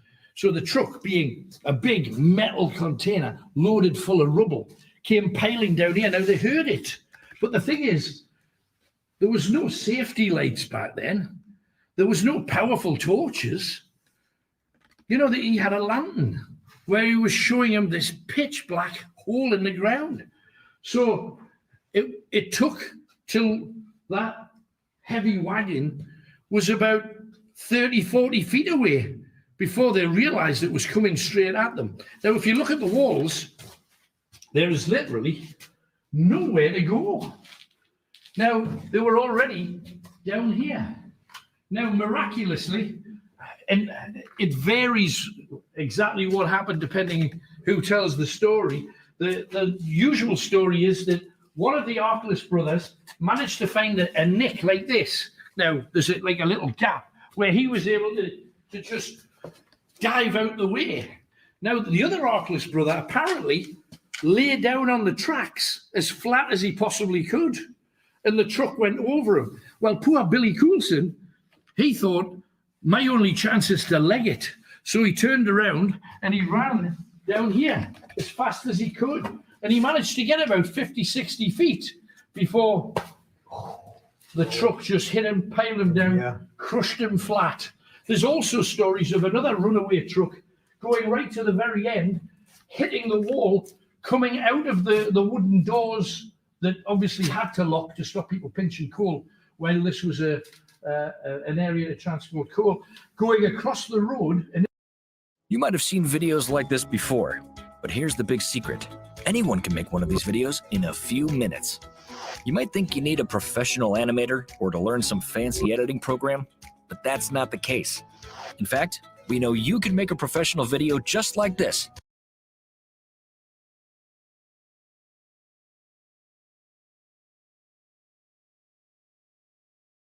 Into the river. So, you know, there may well only be one person who ever died here. But even during the building of it, how many people lost a finger, lost an arm, lost a foot, was blinded, you know? Oh, full on. And of course, you've got to regularly check that this place hasn't got any gas in it, because obviously gas can combust and you're in big trouble. But don't forget, share. This is real life conversation with the voice of the North. This is Night Owls with Alan Robson.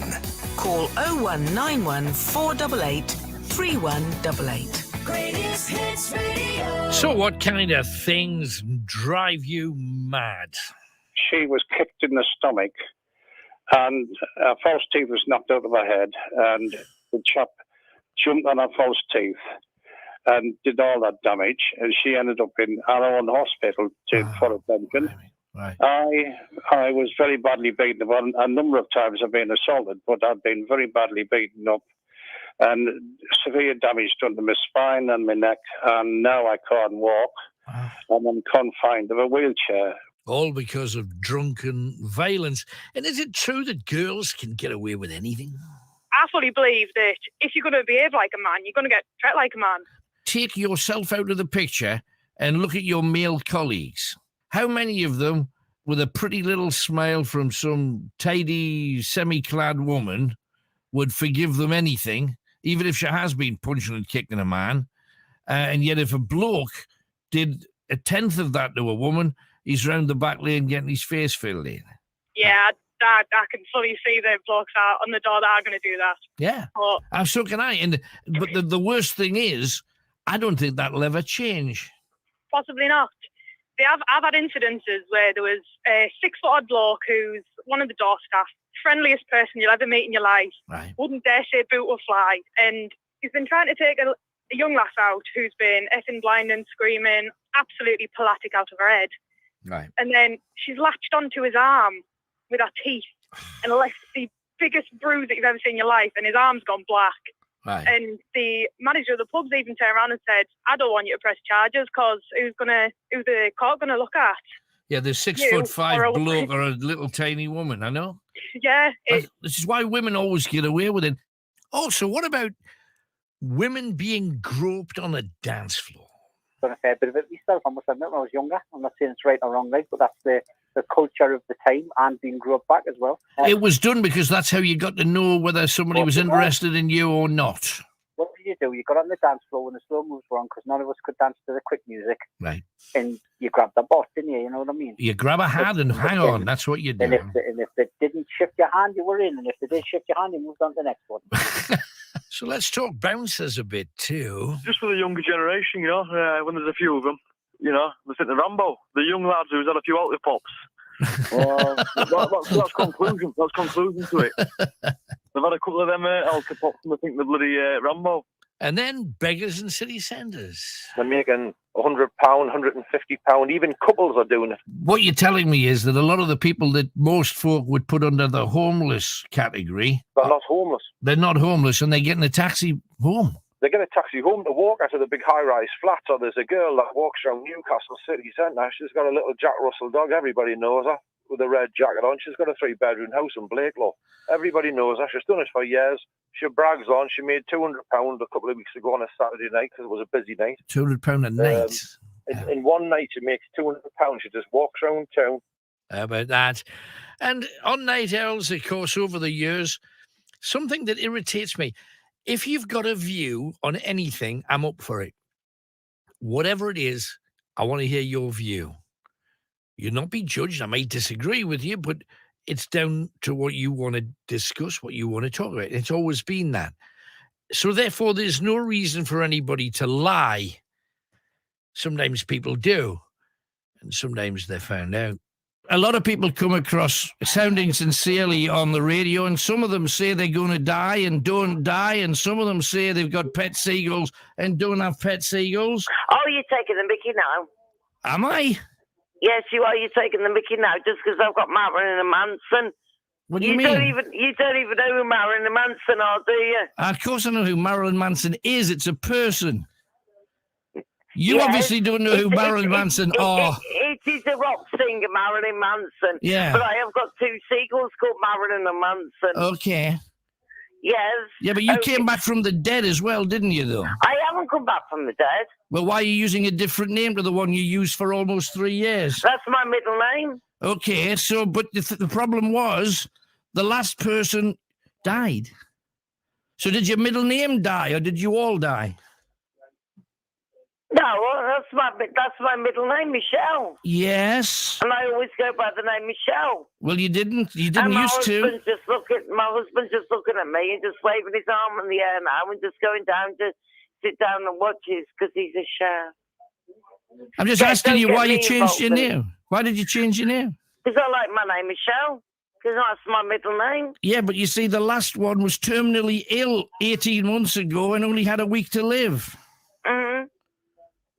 Uh-huh. Uh-huh. So why did you lie?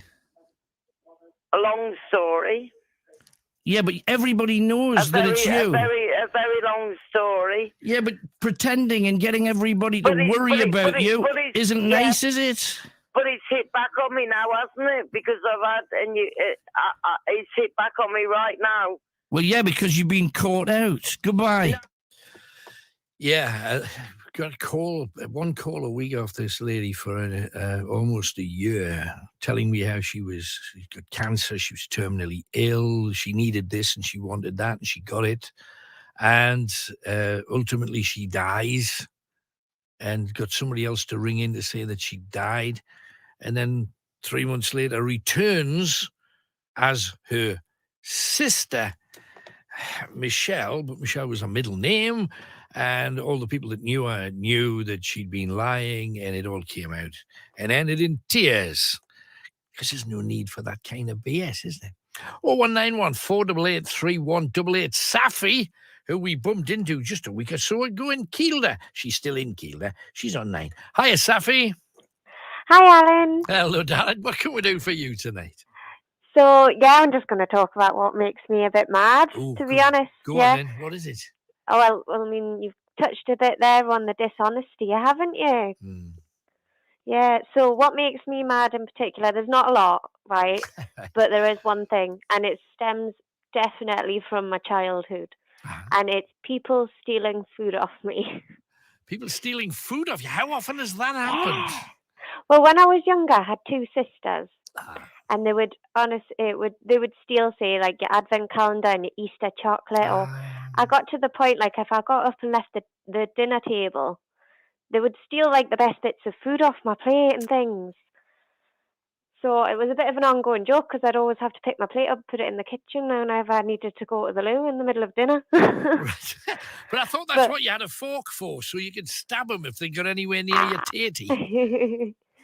Well, the most recent I kind of noticed this because I mean I live on my own now, but the most recent I noticed it was I went away for work in the lakes with the team I was working with at the time, and we all lived in they booked out a farmhouse, and we all lived together. Nice. And we were sharing a kitchen, and I was just like, yeah, this will be fine. And I prepared everything, and I planned, I brought all the food that I'd need, and I didn't think anything of it. And like 2 days in, I was like, "Are you for real? Like, where's all my food gone?" Yeah, if it's in the fridge, they'll take for granted. Well, this must be for everybody gosh, then. Oh, yeah, nightmare. yeah. And you're like, oh, well, you can't just go, it'd be a bit too psycho to label everything, wouldn't it? Or put little signs. But I wouldn't mind. But the thing is, I made like a home-baked cake, like a fruit cake, and I home-baked a couple of quiches. And I said, look, anybody wants any of these? I've made these and stuck them on the table when we first got there. But it was things like, the eggs and, fruit and things like that. Like, little snacks you go and like, oh yeah, I'll just go grab that. And we're in the middle of the Lake District. It was about 15 miles or so to the nearest shop. Yeah. So and that's boils my exactly blood. the reason why they had it. People do that though, because I lived in a place that had a shared kitchen. And there's four other bedrooms, and you say I wouldn't be psycho enough to label things. I didn't just I put labels with warnings. Touch this, you'll have meat. So and they still did because you didn't know who done it. There's this safety in numbers kind of thing. But I absolutely understand. How come you couldn't talk to your mum though about your sissies when you were younger? Oh, I think she knew about it, to be honest. I think they all knew about it. I think she bought me about 3 advent calendars every year, Oh, that's not nice, though. Not nice at all. Were you the littlest one? No, I was the middle child. So the little one you couldn't slag off because they were the littlest one, and the bigger one is the bigger. Yeah, you're in trouble in the middle, aren't you? That's the thing. Yeah. Anything else while you're on then, Saf? No, that's it. I mean, I don't get mad anymore about anything. Just I make sure I don't go and share a kitchen with people. That is probably the best idea. Nice one, Safi. Thanks for calling. Take care, Alan. Bye. She's great. We love Safi. 0191 488 3188. The sharing of the food. What other things wind you up? We also have to tell you, Banger Tim's been on. He sent me some footage. The sound on it is literally just wind noises. And it's a fair way away, so we're not going to put it on stream. But it is essentially Commercial Road in South Shields. About an hour ago, the police responded, armed police were shooting at someone who was shooting at them, is the story we've heard. We haven't got any more than that. We don't know whether is it happening? Is it not happening? There's a number of police cars blocking a road and cars are having to turn around. We don't know any more than that. If you do, give us a call now, please. 0191 488 3188 or WhatsApp us what's happening. 07863 431 837. Get us whatever information is going on in South Shields at the moment. But stay safe and do not go wandering down there. We don't want anybody getting hurt. Also, I've just got a very, very long email that I can't read everything out about, but it's about little Dylan, who's 6 years of age, and he's had rounds of chemo. It's very, very sad. Dylan is terminal, and the whole family's in bits about it. The Bradley Lowry Foundation apparently have been amazing, because they are amazing, and but he's still a sassy, funny boy. And we're going to have precious memories of him. There's a GoFundMe page if you want to go check it out, but they haven't mentioned what it is. But that all came from Tracy. A damn shame. 0191 488 3188. We have next Dean, who's in Cullercoats. Hi, Dean. Hi, Anne. How you doing? I'm good, thank you. What you got for me? Just calling in to share a story about one of my amateur boxers. I run a boxing club in near Cullercoats, North Shields way, and a young lady called Dion Mannion, who was 17-year-old. Last weekend, she competed over 2 days down in Barnsley and won the national championship. Oh, fantastic! So it's a really good story. So, what's the national boxing title for what? Because usually there's a ranking of some kind, isn't it? Yeah, so it's by age. So you have different age groups. You have schoolboys, schoolgirls, juniors, and youth, and beyond in the youth category. So it's the England boxing governing body. It's the national championships where boxers from all over the country under the 54 kilogram weight category. And Dion competed over 2 days and was victorious and came on with the title. Fantastic. Well done, Dion. Amazing. 17 and a good future ahead of her then, it looks like. We're going to be seeing her at the Olympics. That's her aspiration, yeah. She's got the potential. She wants to be the new Katie Taylor, she says. So hopefully one day that'll happen for her. But she's got a long road ahead before that. But she's definitely got the right potential to make that happen. Fantastic. I mean, how big is female boxing in the north then, Dean? It's massive now. I think over the last 10 years, it's been steadily progressing. Our region, in fact, is probably one of the strongest regions in the country. We have quite a number of national champions scattered all over the northeast. But women's boxing is certainly on the up and continues to grow, and it's the massive success at the moment. No, and over the the last 5, 6 or 7 years, the British boxers have done very, very well, and there's a few women who have kind of led the way, kicking the door open a bit. There are, yeah, and a lot of those have moved on to the professional ranks now. So you have people like Natasha Jonas. You've got a lot of people who are making money out of the sport now. But certainly from a female perspective and male perspective as well, it's growing again. I think since the London Olympics back in 2012, it's grown steadily over that time. Yeah. But it's just growing, and like I said, the Tyne, Tees and Wear region are one of the strongest regions in males and females, and continues to win the championships at national level all the time. So what's the best age to start a youngster off into the boxing world? Because I know a lot of them have said, oh, my son's 9 and 10. Is that the best age, or do you have to wait a little bit longer than that? No, I think 9 years old, 10 years old is the best time. They're able to compete at 10 years old, but when we say compete, it's more of they start like it's what we call a skills event, which is a development contest where there's no winner, and it's just showcasing their skills, well managed by a referee. But effectively, from 10-year-old, they can actually compete, and that's the best time because they can develop over years. And then when they hit their teen years, they're at a really good level and can go on to have a great career, and then possibly move on to professional ranks as well. Brilliant. So, what's the name of your gym then, Dean? Where do people come if they want to get involved in it? Yeah, so my gym's it's called Marden Amateur Boxing Club. So we're in the Marden Estate in North Shields, but there's a number of gyms pretty much everywhere in the northeast region. Everywhere you go, you'll find a boxing gym. So anywhere that's close to you, it's a great sport to get into, even if it's just for a personal goal. Bit of weight loss, bit of confidence building. All gyms are welcoming. So it's not about competing and getting punched in the face. It's about having that wanting to go and just train and improve your health and well-being, really. But if you do want to compete, there's always an opportunity there if you meet that grade. But it's certainly one of the best, the most challenging sports to get involved in.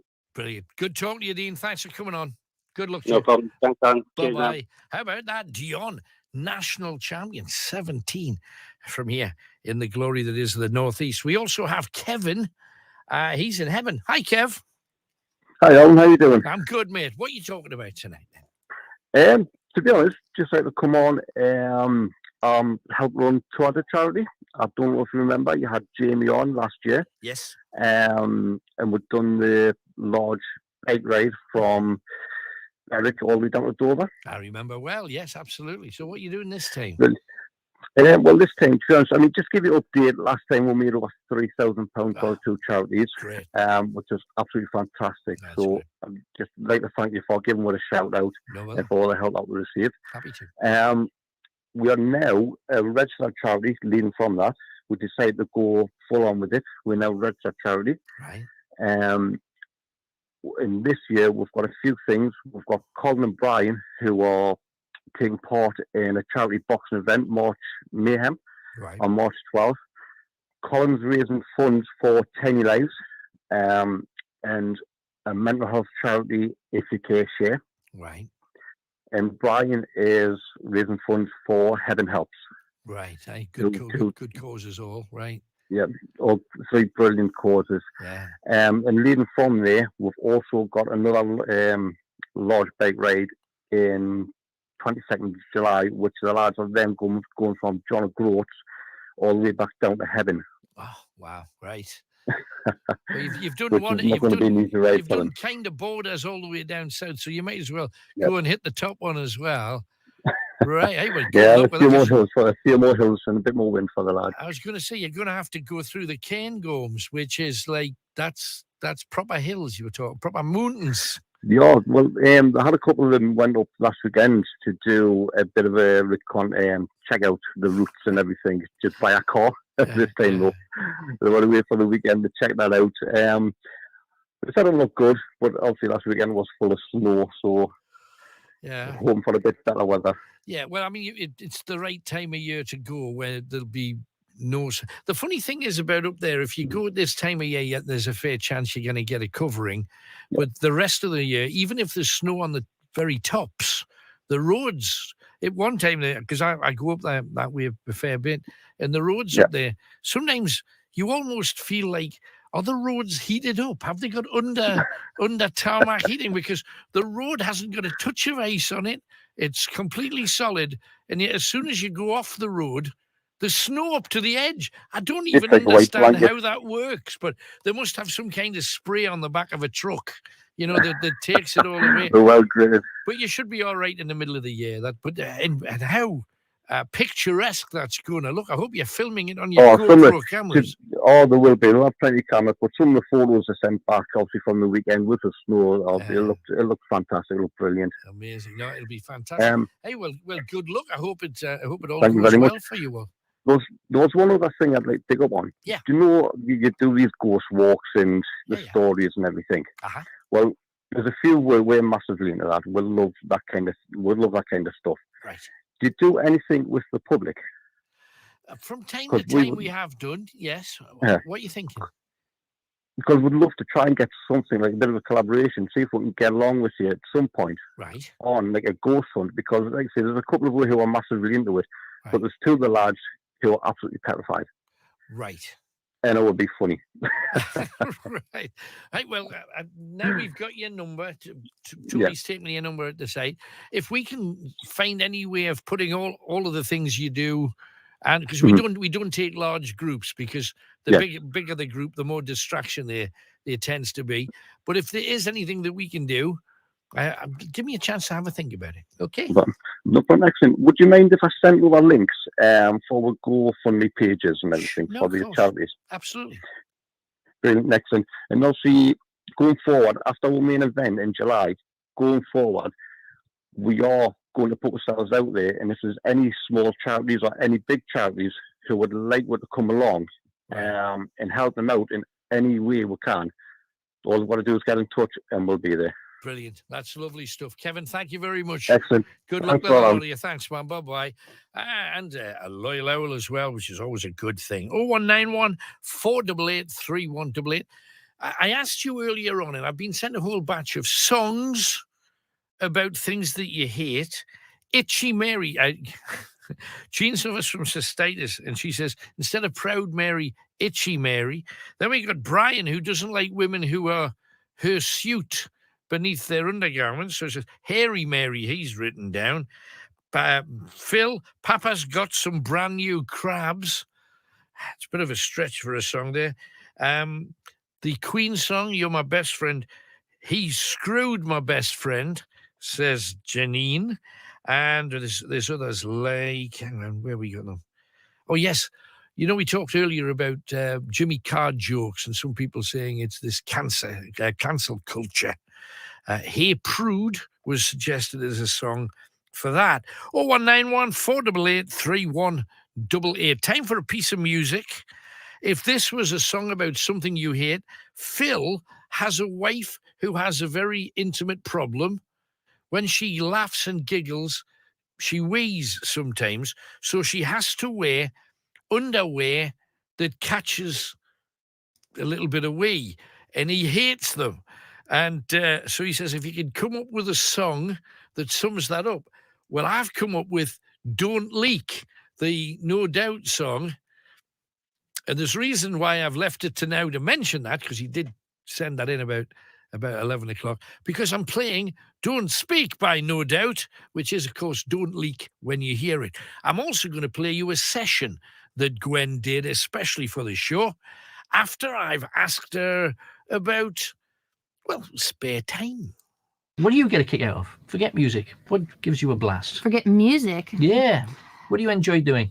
Gosh, it's so hard for me to separate it because my life over the past, years has just become, my life is the band. You know what I mean? It's been since I was 17. Right, I've been I'm giving you a week off. What do you want to do? Week off. Well, go on, give you a fortnight. Eat pizza, lay around and watch TV, and oh, you're a potential couch potato in the making here. Right? Oh, I've always been that. Yeah, that's how I got started. So yeah, I actually did just have a week off and basically did absolutely nothing. When you're going around just walking along the studio, you were talking about going to Scotland and seeing like old things and old buildings that you can get a belt out of. Do you get a chance to see much though? Because when you're doing a tour such as talking to people, you're not there long enough really to get a grip of anything. No, it's weird. I mean, we've done America so many times now that it's like there's so much to learn though. Yeah. I mean, being able to tour and see everything, your eyes just open up. I always thought, LA, California's the best. They just ingrain that in your head. Everybody that lives anywhere feels like that. Exactly. That's the fact of it. I think you just learn that there's so many talented people and out there and just so many amazing things to see. So it's very educational to be in a band. So if you're in it, and as long as it's a town that sells pizza and has a television set, you can be sorted. Have you ever been a party hanger? You go in there and do it? This whole group has never been really a party band. I mean, it's funny because we're all such good friends, and when we do go home, if we ever do again, I don't know if that will happen. It's like we hang out together, you know what I mean? And like the parties that we have are like, everybody coming over and watching The Simpsons, or you know what I mean? It's like, and it's pizza again, isn't it? Yeah, exactly. That's all we can afford. So there we have, No Doubt. But to be able to sit next to these two guys when they just do their thing, it's a huge honor and it's amazing. And why don't you share that joy with me right now? No Doubt, in session, their biggest hit.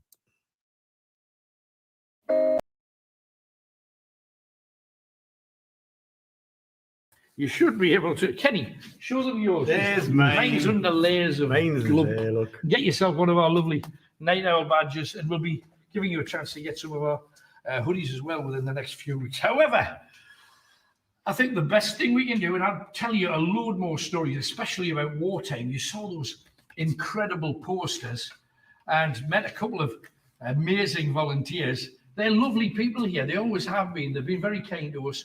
And some people say when you're down here, you can hear what sounded like an aeroplane. Did you hear that? There's a rumble there, wasn't there? There was a rumble. There was a rumble. It could be, hand on up, could be traffic, could be anything, but it didn't sound to come from out there. No.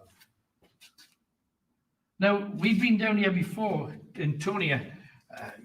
You and I heard a scream. When it sounded like a witch's scream as well.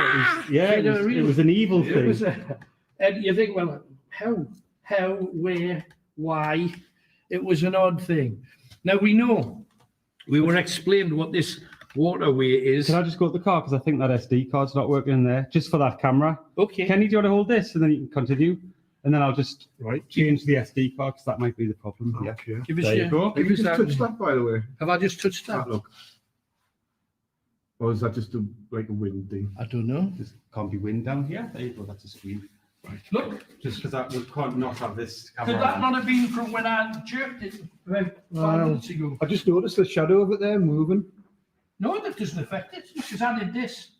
I've got to say, I've always been fascinated by tunnels, because the Vietnam tunnels? Yeah, oh yeah. And I've always wanted to visit the Vietnam tunnels. This is probably the closest thing I'm going to get to it, like a tunnel under the ground like this. It's absolutely just amazing. Well, what I'm going to do is we talked in the week about how different radio ghost hunts are. I'm going to knock the lights off. Now, I don't know how much you can see if we go over here. Kenny is our cameraman for the very first time.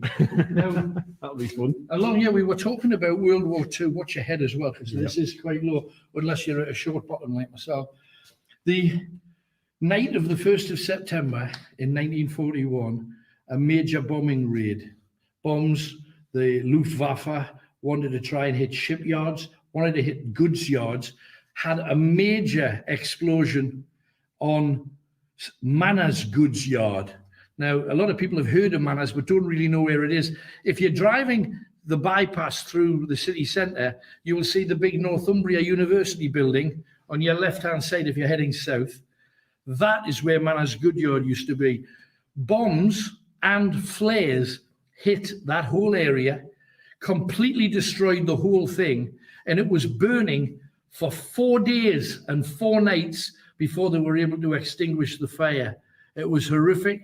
A lot of people didn't make it in that particular building. And yet, you know, we talk about how, but nobody died down here.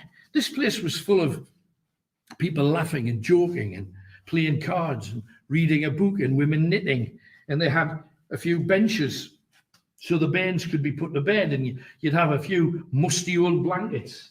And the further you get along here, as you notice, it's soaking wet, which doesn't really reassure you when you're in a tunnel. Underwater. But absolutely, because when you're actually under ooze burn. Now, ooze, what do you think ooze means, Kenny? Ooze sounds like something that's like mud coming out of something. And mud, the thing that hippopotamuses love the most, mud is what this whole area is synonymous for, mud and silt. And we've got a ton of stories to share with you in that regard. However, ooze actually means something that makes you smile, from Norse. And when people first saw this beautiful stream running through a small settlement with beautiful trees. What was that? It's just me. Can you let me in? When you hear a voice and you're thinking, what the hell? You know that thing about not interrupted? I love these, man. Watch your head, Let us go forward together. And this, the Women's Land Army. And look, isn't this amazing?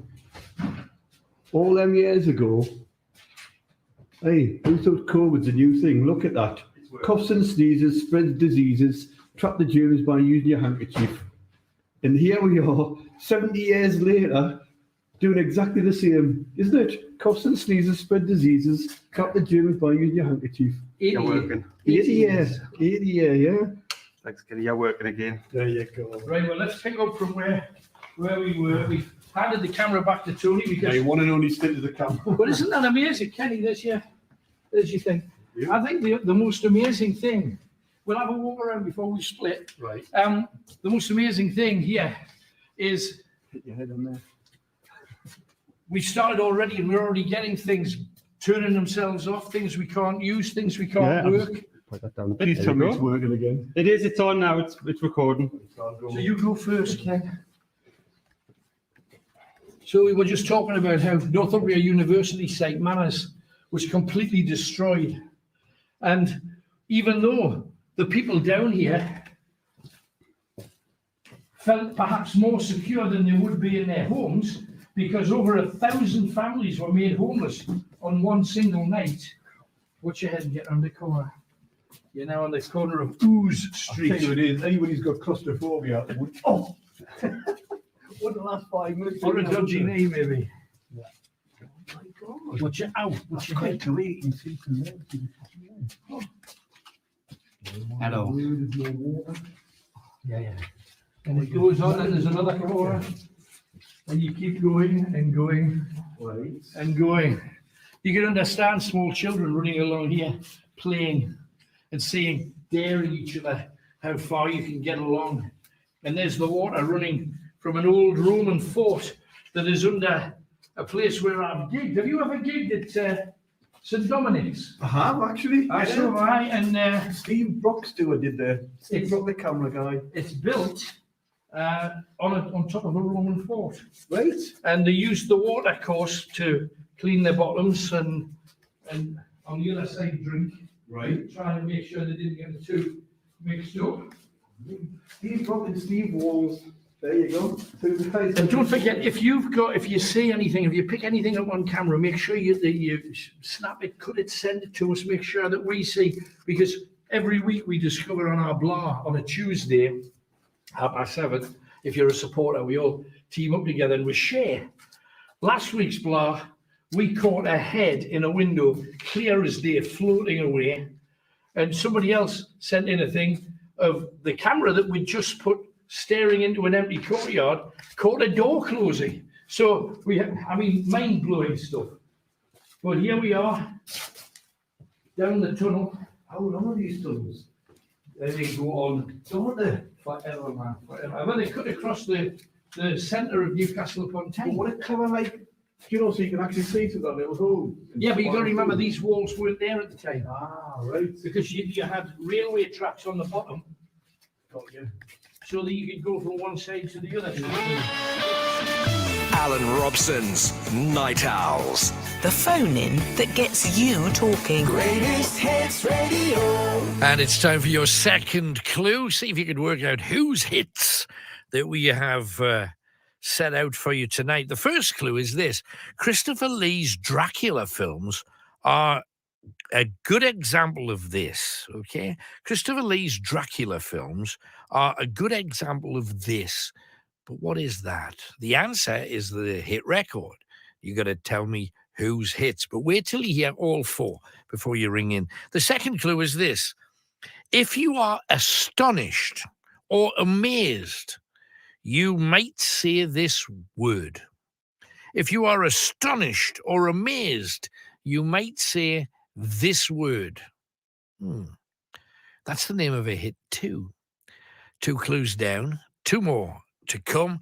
And of course, earlier on, we asked the question, what kind of things do you hate? And Dangerous Drivers came out pretty close to the top. That day, it was early hours in the morning. Yeah. Daylight was just kicking in, and to be fair, I was doing about 80, 85, and I looked in my side mirror, and I was aware of this car coming down pretty hard in the outside lane. And Alan, I'm not joking. You know what if I lie? When I turned and looked like that as this car passed, it was a woman. There was a magazine on the steering wheel. She's looking in the mirror, putting makeup on. I couldn't believe my eyes. I looked down and thought, I'm doing 85. You have to be doing more than 100. The way you just shot past me, then you're doing that. I thought that's absolutely outrageous. Absolutely. You know what I mean? But I see people texting and just general people that haven't really got a clue how to drive as times change. And I just think something should be done about it, because I see accidents all the time. And it's people doing daft stuff that they shouldn't really be doing. On saying it though, Richie, I have to say, you just mentioned, well, I was doing 85. Is that not part of the problem? Yes, I agree with you there. I was breaking the law myself. Yes, you know what I mean? Yeah. Then, of course, there's the drunk drivers. I made that mistake once. Yeah. I drove. Yeah. Right. How and where were you caught then? I jumped in my vehicle. Straight from the pub? I don't know how I got caught. It was a V6. I jumped in the V6 and I drove down a road from A to B, and I exceeded 60 mile an hour on a 30 mile per hour road. Oh, blame me, right. I had a fallout with my partner. It was a long, long time ago now. Since then, I've regained my driving license.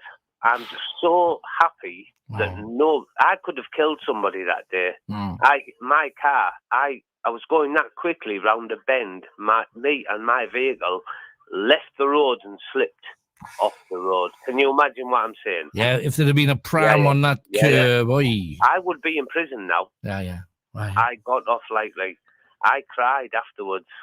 Well, drunks on the road. When I parked my car in town, he slid over my bonnet on his backside. I was furious, Alan. I wanted to get out of the car, and I thought, the day I've had son, I wouldn't even go there. Right. Honestly, mortal drunk, all of them, they just sort of dart out from everywhere. Yeah. And I'm constantly slamming my brakes on, and is it just me, or is it just like that? Because I was at the cloth market. I needed to deliver at the cloth market. Uh-huh. So you can imagine going down city vaults, pop wheels, all the rest of it. Oh, my God. Horrendous, Alan. Absolutely horrendous. I just don't know. Why do people get to that point where they think, oh, do you know what it is? I'm going to walk in front of this car, because if it hits us, I'm obviously just going to be able to walk away. Yeah. And if I did knock someone over, it would be my fault. Yeah, well, this is the thing. I mean, the last time it was a... Cyclist. I had to go and see a friend of mine in Baker after the show. It was a Saturday night as well. I had to go up Shields Road. There'd obviously been a couple of parties late, like lock-ins or whatever. And all of these people walking like zombies across the road, not looking where they're going. And then one guy in front, you politely honk your horn, not to be nasty, just to let them know that you're there. And you go, eh. He turned around, of course, then did that half bent over, I'm not wearing a shirt, double V signs. Honking your horn. And you're thinking, shall I just increase my speed? Or... And of course, road rage goes the other way too. Tooting at them. Right. And then the other driver will retaliate back saying the language. Yeah, and the fingers probably. Yes, just say, right, I'm going to find them where they're gone, you know what I mean, Alan? And then I was racing them, like, driving in, like, the lane ahead, blah, blah, side by side. And I'm thinking, oh, God, Alan, me heart is in me mouth properly. Yeah, I bet. Getting palpitations and everything. I've said to them, right, I'm getting that sick of it. I'm not going to come out with you anymore because you're stressing us. No, like, you're stressing us too much. Wait, of all of the things they've mentioned, and yes, having somebody right up your exhaust pipe's a bit annoying, but it's not the end of the world. Exactly, Alan. That's what I keep saying to them. I mean, they're getting. I keep saying to them one day, I'm going to get a phone call saying you're dead by your roadside because somebody's just going to come out and clonk you one. Now, when we talked earlier about kids talking about sex is something that parents are not mad about, but unsettled about. It could be worse. I'm not blaming him, to be honest. It's the way he's been brought up. Maybe I am, because at the age of 9, you still know the difference between right and wrong. And there's a certain way you should talk to women, full stop. And it's not the way he talked to those little girls. And also, even if you are 9, for heaven's sake, what attraction has tiny little girls got?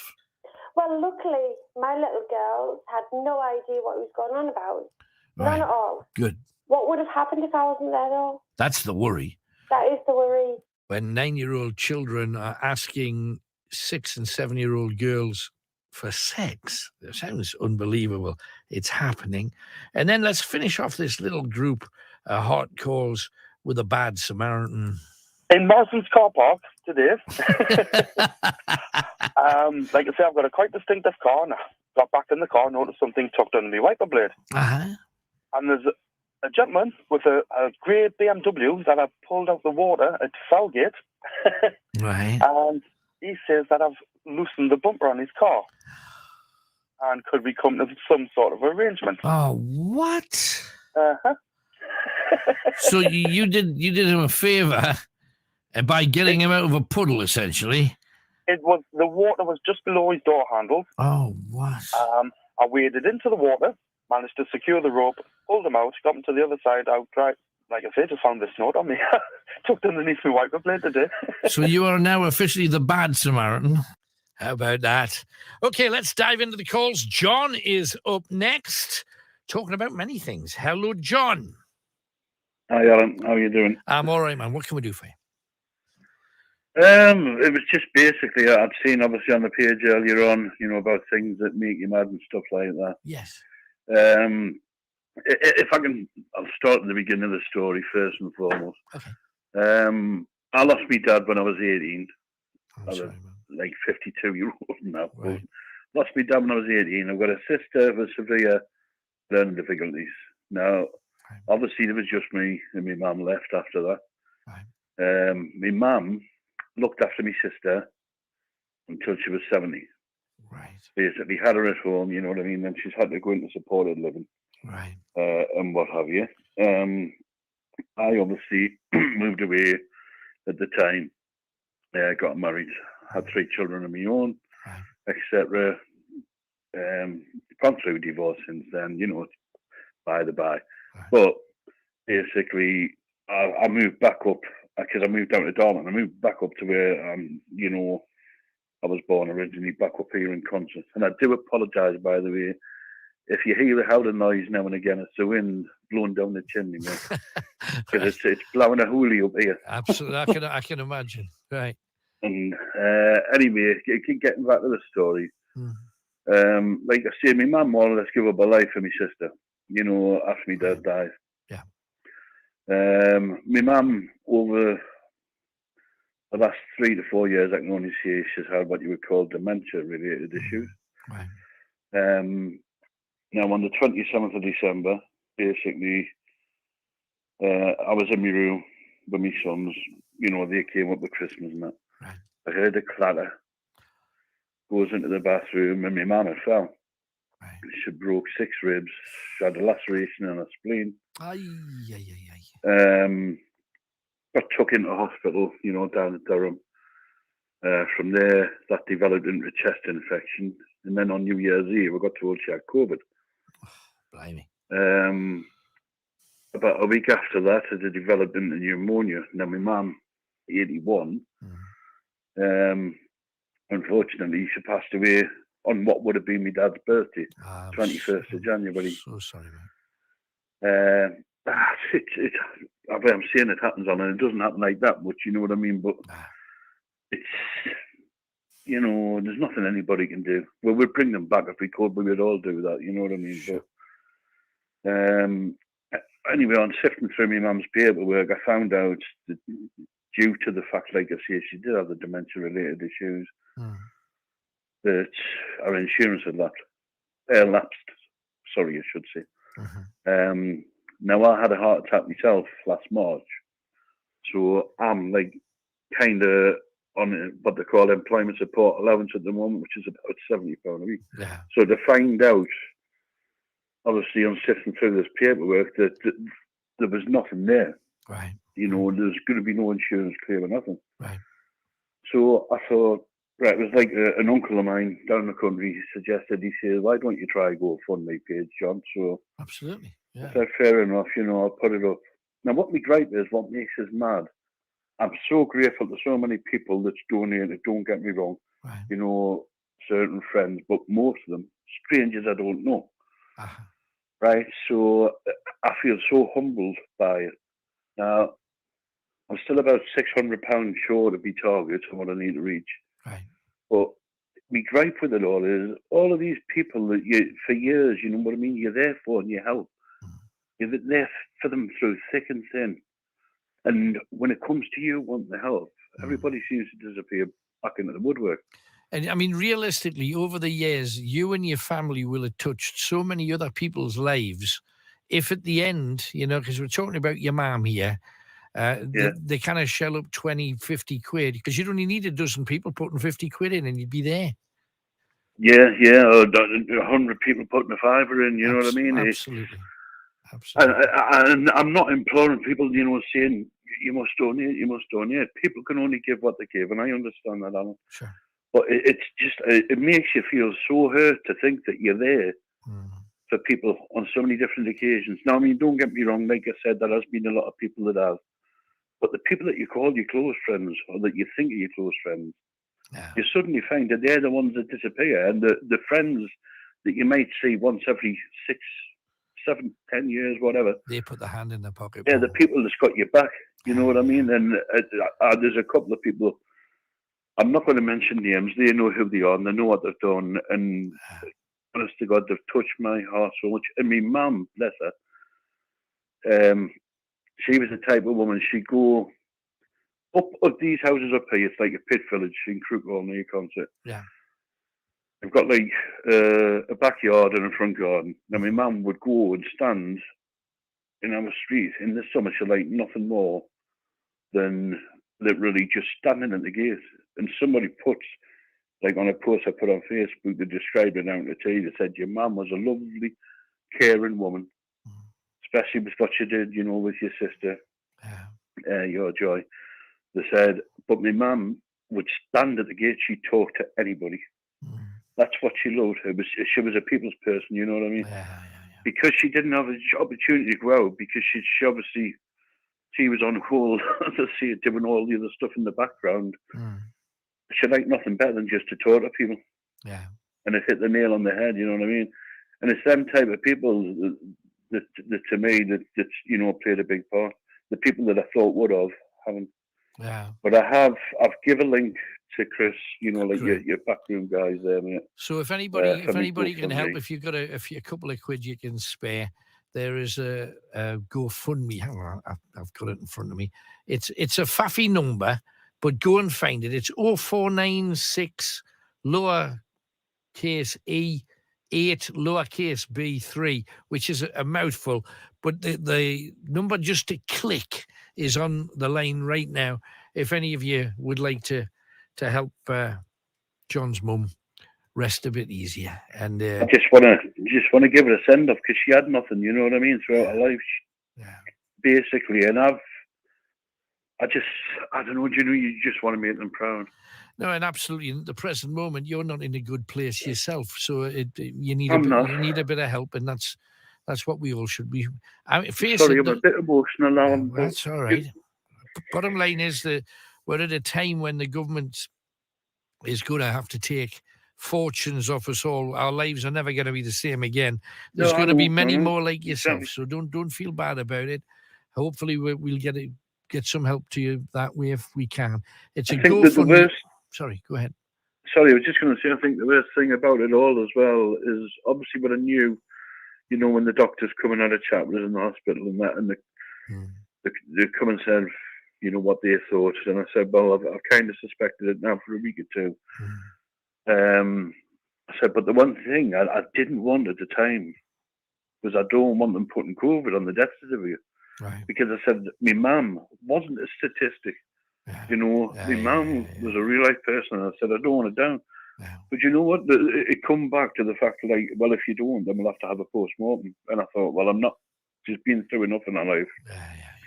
I'm not putting her through that as well. So I've had to have it put down. But God, it's the bugbear of so many people, and it's caused so many problems, this COVID-19. Yeah, but on top of it all, that wasn't really the reason. She died because she had a fall, which kicked off a whole host of additional problems. Yeah. That's the thing.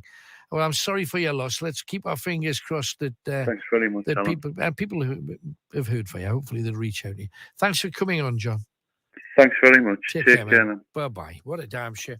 And the way that he talked about her with so much love, and the fact that she looked after our joy, all of her life, till she was 70-year-old and she couldn't cope anymore and she had to go into care. She sounds like she was a Bobby Dazzler. If you can, spare her. Anything you can spare, really. £600, we'll see that sorted. And that doesn't seem a million miles away, does it? 0191 488 3188. You are with the big one. And we have Claire, I think, who's up next. Hi, Claire. Hi. Hello, Claire. What can we do for you? Hiya. Can I just start with I'm really sorry for that man's loss. Right. No, absolutely. Thank you for that. No, they were very similar circumstances. She had an accident. It wasn't through COVID or anything. Right. Can you send me some details so I can help? Well, at the end of the call, I'll hand you back to Chris, and we'll sort that out. We'll just send you the link. I think it's probably the best. Oh, thank you. That's kind of you. Thank you. It's very hard, isn't it? Yeah, that's awful. Awful times. And a lot of people who've essentially got nothing, and they're expected to come up with everything, and it's not always possible. That's the reality of it, sadly. Well, I had to borrow the money from my mum. It isn't. That's awful. Awful. So, anyway, on to your call then, Claire. Sorry. Right. Sorry. Sorry. I spoke to you a couple of weeks ago about my friend. It had that weird phone call on through a TV. Yes, I remember. I've sent you some footage. Oh, right. Which was in recently. I don't know if you've seen it yet. I haven't yet, but I'll be getting it. Chris will send the pictures through to me. I'm sure he's doing that. It's actually not as great as the one I heard, but you can hear clearly some very good voices on it. You have to listen carefully though. Okay. But I actually got it on. We actually got on video. Great. I've just emptied the granddad's flat today. Right. Good. Do you remember the story? No, I do. Absolutely. We had the saying, "I'm so sorry," and all that. Well, today was the day where we've done it all. I'm absolutely shattered because he was the whole walls were covered from top to bottom. He was a hell's angel. Right. What did you do with everything then? I mean, how did you, have you just Well, stuck it somewhere else? Or? There's an auctioneer come in because he had that much stuff. Right. So we spent the whole day putting it into sections. Right. So it was owls, ducks, witches, soldiers, masks, everything you can ever, motorbike. Right. Oh, wow. Everything you can ever think of, right? And I took my daughter with us. She's 13. She's all into all this now because of you. Right. Because she listens. We took her to Chillingham Castle. And she went to the church and she had that camera and she got loads of orbs and stuff. Excellent. She's well into it now. That's great. And then I said, just before we packed up, all absolutely shattered and relaxed. We'd been at it like from this morning till night, boxing. So you've seen the tape saying, I'm so sorry and stuff like that and all the things that I sent to you. We just packed up and my friend said to us, oh, what's in that? I said, oh, this is off, just junk, just leave it, man. I look at my head now, I'm too tired. She opened the door and I'm not even joking you. Empty card fell out and it was a thank you card. Oh, what? Oh, that's I said that, and she just looked at us. I went, oh, God, no. No. Wow. I said, open it. See what it says. She went, it's blank. Yes. Thank you. How weird is that? I mean, Oh, even from the other side, he's sending you a thank you card. How do you kind of make that up? That's amazing. Thank you, God. We were just like sitting there, like absolutely exhausted. This thank you card just dropped out on the floor. That's incredible. That's great. So, I mean, when it all goes into auction, then did you get the money, or is it shared from the family? No, I didn't know how it works. So it's not my business. This is just me, just trying to be a nice friend. Yeah, well, and you did a good job of it. Well done. I tell you what, I've been up in in them high buildings where the sea. Oh, I was absolutely terrified. I couldn't even reach the pictures. But I was on this top of the ladder trying, my body's hurting today. No, you need a hot bath in the morning and an easier day if you've got one. That's what you need. Absolutely. But anyways, I just want to say, like, I had one of them days again. He was a held angel. We found out he's got a motorbike and it just gets bigger and bigger and bigger and bigger, like the whole story. And then I said, come on then, let's pack up. And then she said, no bother, and she opened the door and then out comes a thank you card, just like that. That's brilliant. That's brilliant. That's an absolute result. Well done. Hey, but I've sent you the footage of the video. It sounds like a robotic man. What's happening is it's coming through our TV. It's only happened 3 times now. Right. It's very random. Well, we're going to try and find... actually talking through the TV, and I've got it on video, so I tried to send it so you could hear it. So you could hear it. So you've sent it to us tonight. I'll ask Chris to have a look at it. And I sent it to you last week, actually. Last week? I haven't seen it. Chris will track it down, and we'll get it on. And we'll get it on so that everybody can see. Thanks for coming on, though, Claire. Great to hear from you. Thank you. Nice job. Bye-bye. How about that? She's cleaned out. A hoarder who was a Hell's Angel. Blame me, I bet he had some stuff. 01914 888 3188. Interesting story. Can you remember not so many years ago, the government getting into trouble because a lot of the people that they begged to come from Jamaica to help Britain out in the 50s, suddenly they were trying like 40, 50 years later to send them home again. They're doing the same thing with a group of Chargossians. The British removed these people from an island so they could sell their island to America to have a military base on it. And now they're threatening to send the Chargossians back now that the Americans no longer want it as a base anymore. Do you not think that is just evil and downright cheeky? You know, you come over here and rebase your families in Britain. Thanks very much. So glad you did. We've kicked you out of your home, moved you across to the other side of the world. Oh, now when it suits us, we're going to move you back again. It's not any kind of country you want to be a part of, is it? That kind of stuff. Absolutely not. 0191 488 3188. Reese is with us from Brandon, talking about things that get you mad. Hi, Reese. Hello, Alan. Hello. You all right? I'm good. So, what makes you mad then, Reese? The British family court system. Oh, explain. I've just spent 8 months fighting for access to my kids. Right. And how my ex can say whatever she wants and it's taken as gospel. And then when I proved how it was lies, I still got sort of brushed out the way and said, we know, but you get what you get and we don't care. So even though you can prove that she's lied, it's gone onto the side of the woman. Is that because she's looking after the kids, I'm presuming? Yeah, but literally she made everything up, and my fiance actually got a phone call of social services saying that you do realise your new partner, it beats his wife, has a history of violence against his partner. Oh, what? Yeah.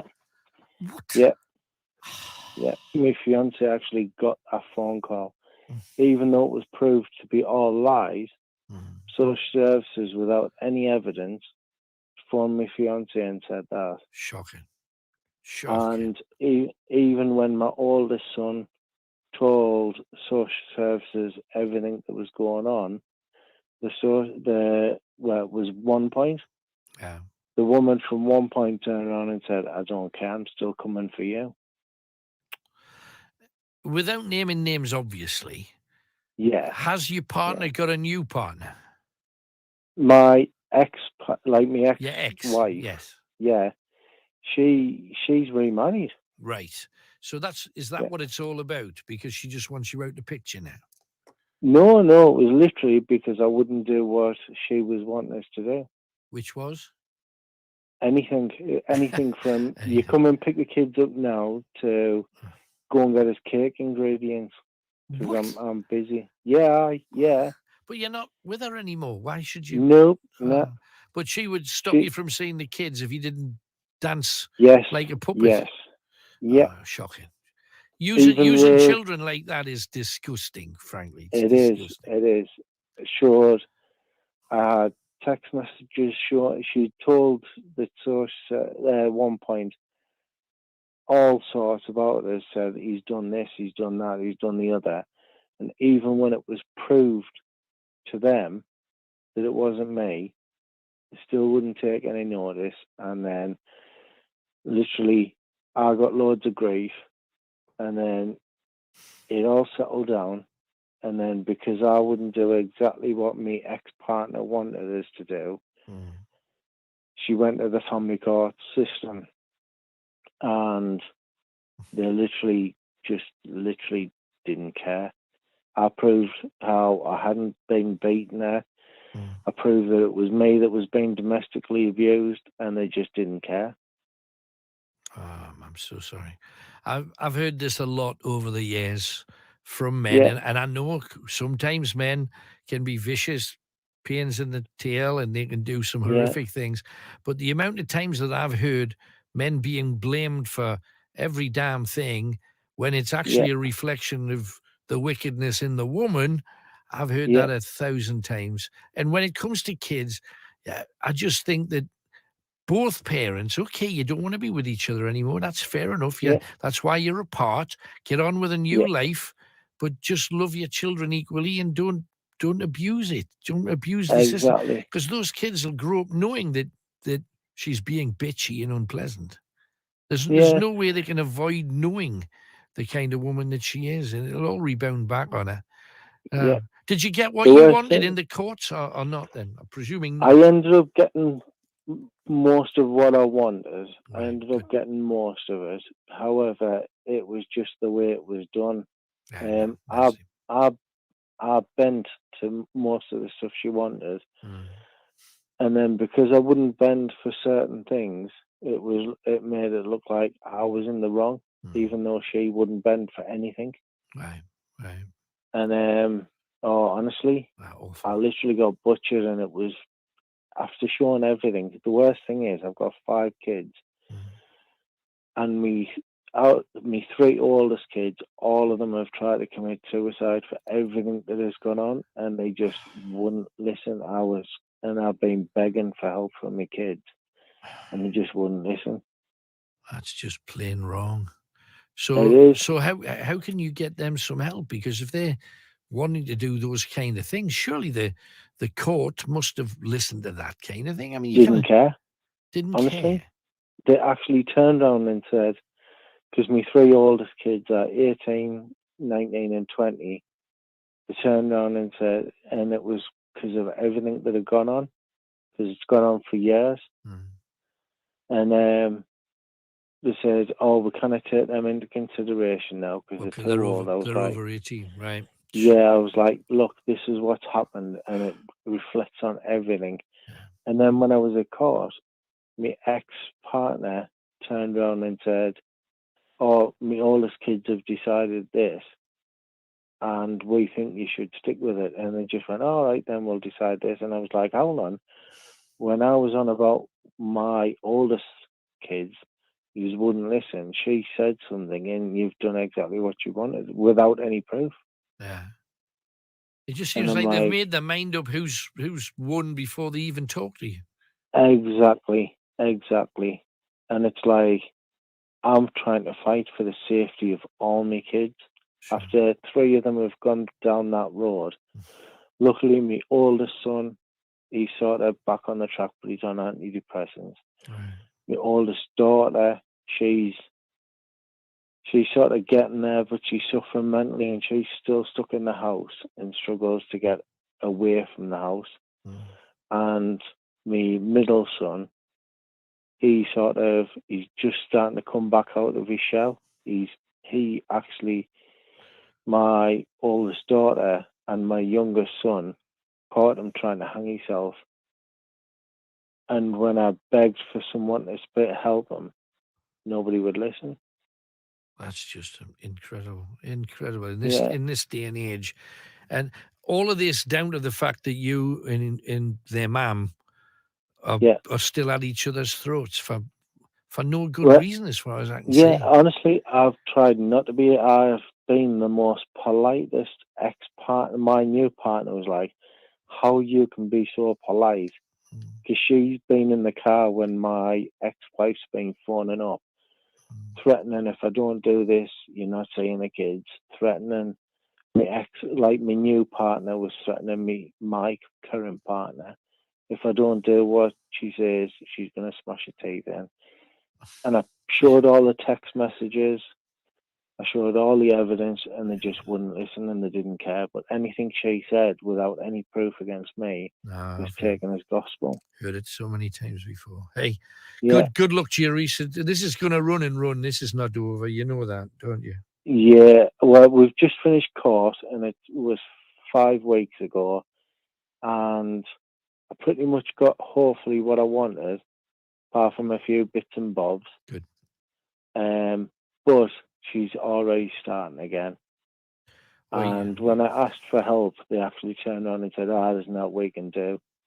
But when she asks for help, she gets it. Yeah. Double standard, isn't it? Right down the line. It is. It's horrible. It is. And hey, we're talking about things that make you mad. I'm not surprised. Reece, thanks for calling, mate. Good luck. Thank you, Alan. Good luck. Cheers, oh, mate. hell's bells. If you got somebody like that in your life, can you blame the kids for getting screwed up? Horrible. Right, let's talk about other things. Let some more stars come out at night. This time it is the glorious Lighthouse Family talking about their hits to me. When the hits started coming and the gigs started coming and they weren't little and the tours were long, everybody was wanting you, you seemed to hit the middle ground that nobody really had a foot on, this middle ground, except you guys. Everybody loved I don't know anybody that didn't like the Lighthouse Family. I mean, I don't smack them if they're I don't think that you can really explain that. We can't really explain that. I mean, I think when you're writing songs that you love yourself, and I suppose in a way, that's quite a high bar.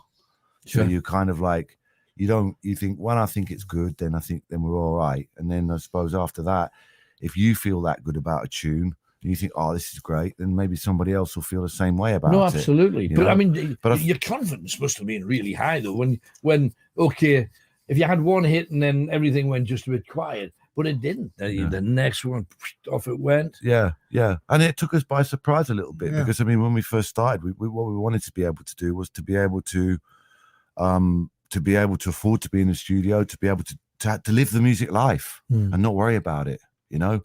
And really, you know, a lot of the bands that we loved at the time, you know, we loved Soul to Soul and Massive Attack and people like that. Sure. They weren't necessarily kind of stadium acts or anything like that, or big arena acts. They were just getting on with it. And street stuff, isn't it? Yeah, they're enjoying what they were doing, you know. And you kind of thought that's what we wanted to do. And then, of course, it was probably a lot more successful than anybody anticipated. So you kind of, then you're like, well, okay, this is a bit of a learning curve. Yeah, you know? and I think, like you said, you know, when all that was going on, because in a way, I mean, we loved the studio part and the creative aspect of it and writing songs, but when that other stuff took off, you know, in a way, we're still kind of learning. It's like there's no manual for that. You're still learning. So to a certain degree, there was certain naivety and charm about it. And I think people tap into that. They can see the honesty in that. It's like, you know, you're learning the ropes of how to do this thing and what it means, but at the same time, you can see how it connects, how people connect to it and how much it means to people.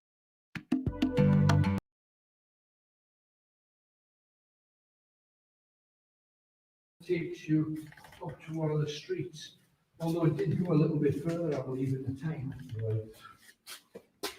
Now, for people that were damaged here, we've heard the story of the young lad who wanted to watch the aeroplanes flying around and who wouldn't want to see British Spitfires and Hurricanes firing at German Dorniers and Henkels and what have you.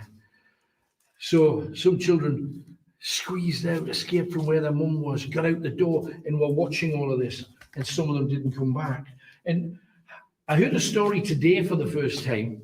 One of a fellow ghost hunter called Rob said there's a story that people got killed outside, and quite often there was a lot of blood around on the path that unsettled everybody.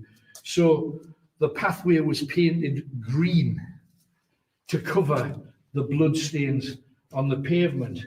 Now, that may well be true. I've got no reason to doubt it. However, I also found that when a group of people leaving here were killed, not by a bomb, but by a wall collapsing, they put sediment and silt from the Ousburn, shovels of it, over the top to turn it into mud. And when the mud washed away with the rain, it took the blood away with them. Others have said shoveling sand on the places where bodies used to be. So it was not an uncommon thing. I know a few stories.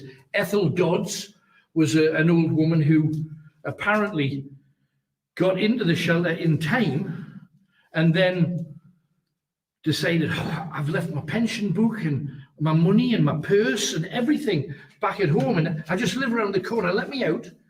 She got out and she never returned because her house was exploded and blown to the ground. There were the Gill family, Mr. and Mrs. Gill. I don't know Mr. Gill's name because it's not mentioned in records. Mrs. Gill was Ivy Gill. She was 91, he was 89. And they decided, because he was a bit poorly, that they weren't going to go to this shelter, which was their local shelter, because he was feeling a bit poorly, and they thought the damp conditions down here wouldn't benefit. So they said, no, we're just going to stay. Well, half their house disappeared, and yet both of them were completely unhurt until they walked out after the bombing raid to say to people, look, we've escaped, half our house has been blown away. And then a gas main exploded and killed both of them, set them on fire, incinerated them where they stood. And they weren't alone, because the lady who died, Mrs. Dodds, she died in the same explosion. So you can understand stuff happening. Can you get around the end there, or is that? You haven't tried. Let's have a look. It looks like there's another corner. Let's do it. It's eerie down here. It is. Not feeling any threat of any kind, mate. I think when Trish was explaining to us about the place. Yeah. Oh, we can still go. We're now at Cut Bank, near the Plumber's Arms, the Mason's Arms, and the Royal Sovereign Inn. Watch your head on these. Should listen to viewing advice. It's fascinating, isn't it? You know, all them years ago with the built this, you can just touch it and they built it like this. And Switch your light off, okay? It's mad. Switch your light off. Now, when we do radio, somebody says, oh, the radio shows are different. Imagine this place without the light of that camera. You're touching, you're feeling, you're mooching your way around. That's exactly. Oh my God. That is exactly what you get. That is creepy when it's that dark. It's the echo. How's that then? What's that white thing there? What white thing? Oh, can you see that as well? What was that? Look at this. Look at this. Pouch automatically tries all the codes it knows about from all over the web and tries up my online basket.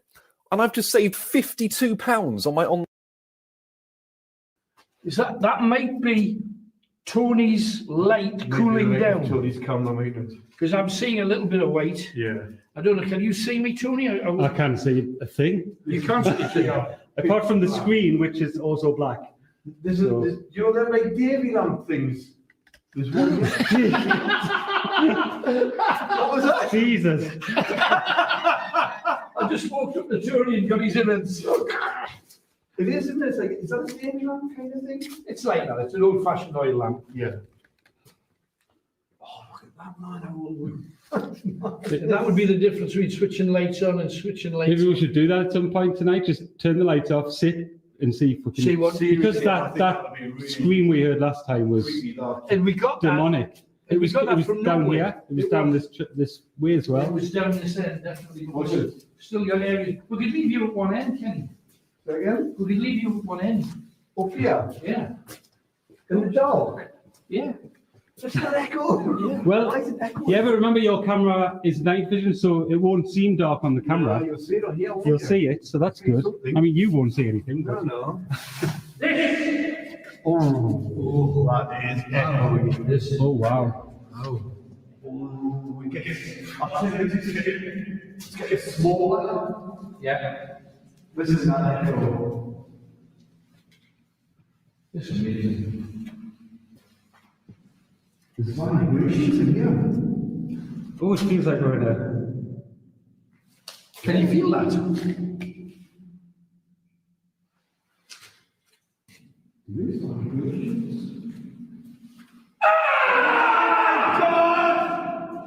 Why are you doing that? Do you hear? Yes, do it. It's still going. It is. It's like an echo vibration. That is really creepy, man. It's getting smaller, isn't it? And narrower. Yeah. There's some shackles at the end, Kenny. I'll put you in there. No. You are now below the key side. God. Do you see this, Kenny? What? You're now below the Quayside Railway. So we're on the Quayside now. We've walked that far, but because you're doing it in a straight line, it's shorter. Oh, look at this thing. Look at the water in here. That is just mental. Isn't it? Absolutely is. You've seen the water in here. How does the water get in? Clear. Look, this is what it's like. You're going to have to put your head right down because it's going to hit your head. Yeah, I just saw it. This is like a proper little tunnel, isn't it? What about the necromancer? Look at this wall. Oh, Kenny, wow. have you seen this? So the water. No. He said, how does the water get in? 0191 488 3188. This is Night Owls. Greatest hits radio. Now, as you know, a bit earlier on, we had Safi talking about things that she hated. And it was essentially people pinching her food. Well, house sharing's one of them things. I live in a shared house. There's 4 apart from me, 2 girls and 2 boys. So I got up for work on Friday morning. I get up about 8 o'clock for work. And Laura, who I live with, she got up as well. And I just come out of her room, and when you're all a bit fuzzy when you've just woke up. Yeah. And she was like, have you been in the bathroom? And I was like, no, why? And she said, go and have a look. And I went and had a look. And basically, I can't even put this in any politer way, but there's just a big poo on the floor in the bathroom. Just presented there, just in front of me on the floor. And she's been in, seen it, and she hadn't cleaned it up. She just walked away and left it like it was a new item of furniture. Yeah. But then I was just so shocked, and I said to her, is that human poo? And she was like, I don't know.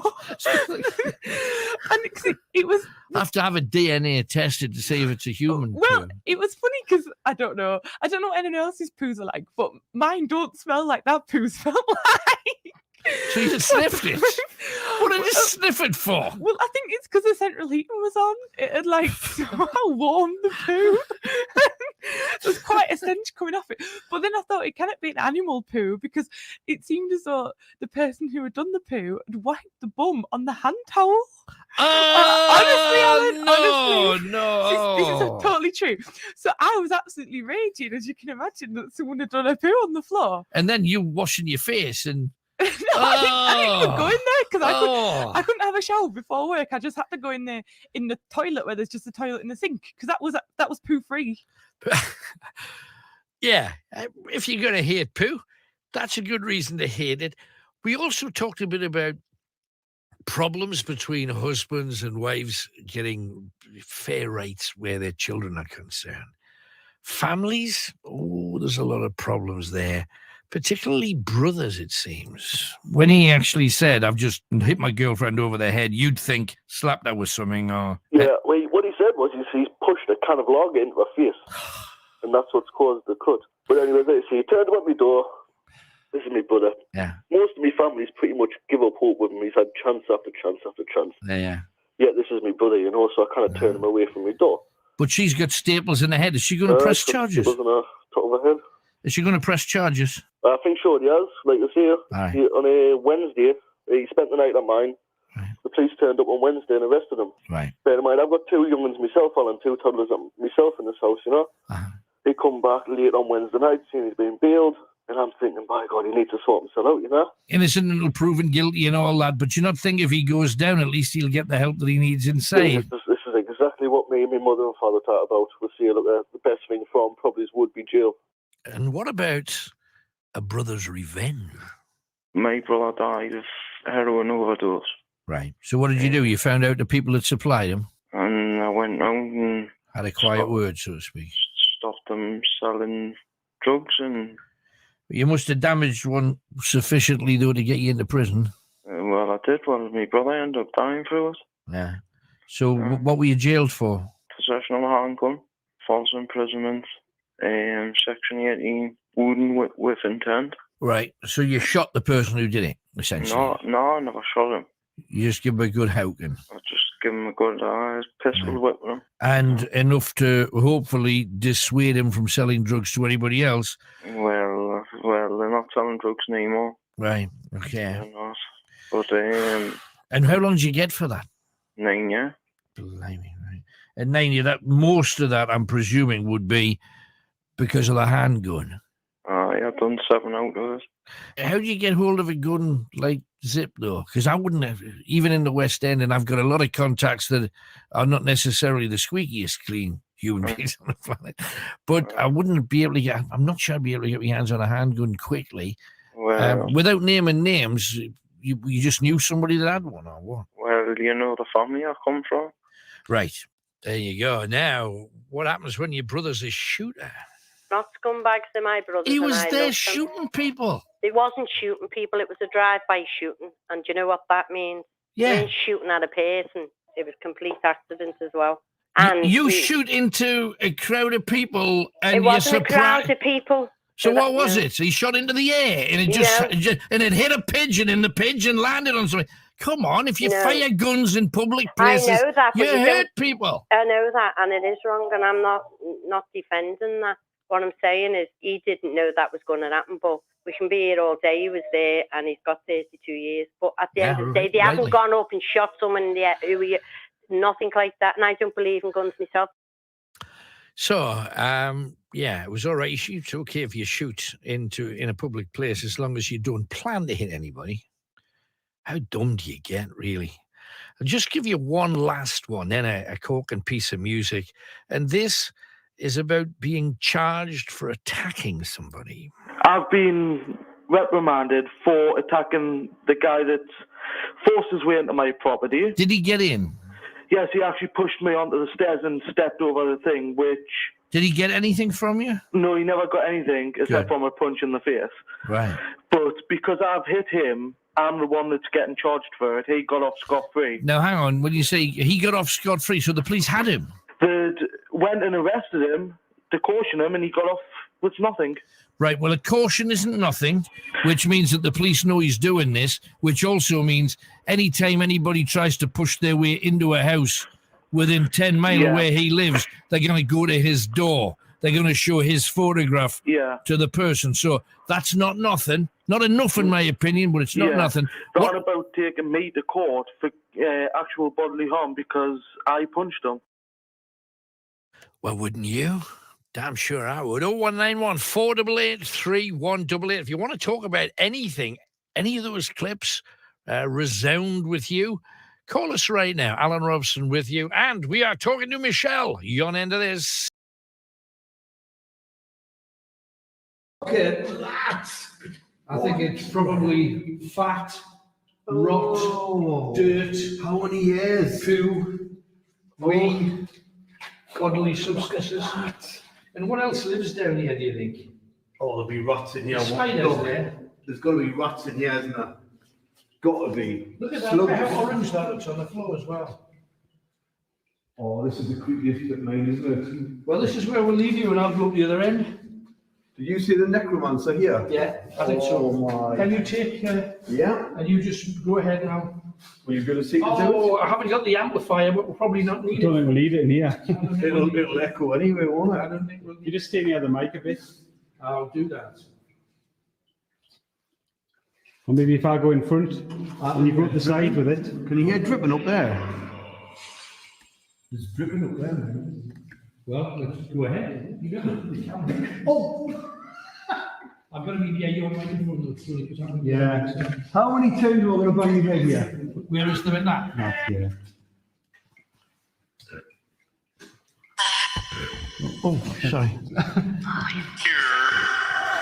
Yeah, blocking the camera though, that's the only problem. Am I? Yeah. But just put it in the air. I mean, it picks up everything. God, it's got very short, this tunnel. Anyone down here?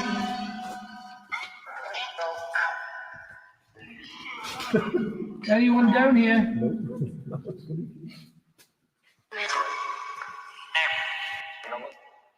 Who? There's also a family called the Johnsons. Are the Johnsons there? The Johnsons left this tunnel early on the 1st of September because they were worried about their two dogs. So after the bombing, they were the first one. They kind of worked their way right to the front of the queue. Right. And they got out early, and just as they got to their house collapsed on top of them. Husband, wife, 7-month-old baby. And the two dogs, strangely enough, survived. So go in front just because I can only see your backs. It's not very good for people seeing things.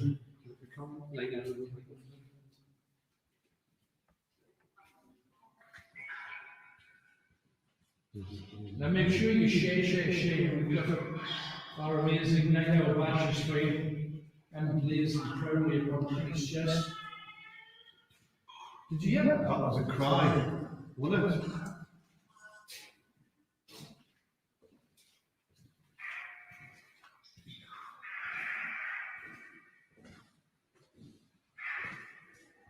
There's a wall. Can you hear voices?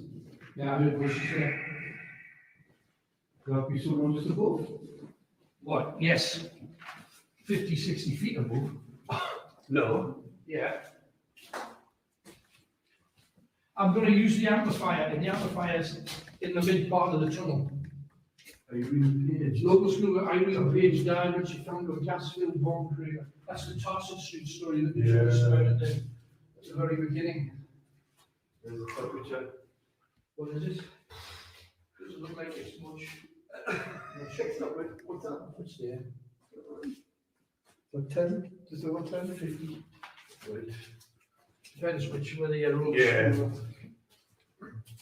There's the old cold cart.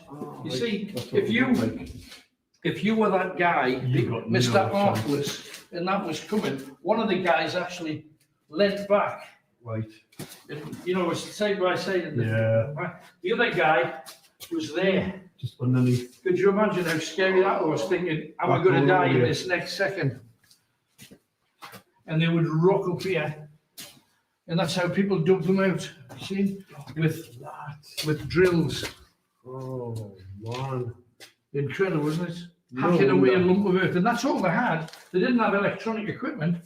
They just they dug this out with shovels. How could they live for long when they're doing stuff like that? It's amazing. Their back must be just a write-off, wouldn't it? You would think.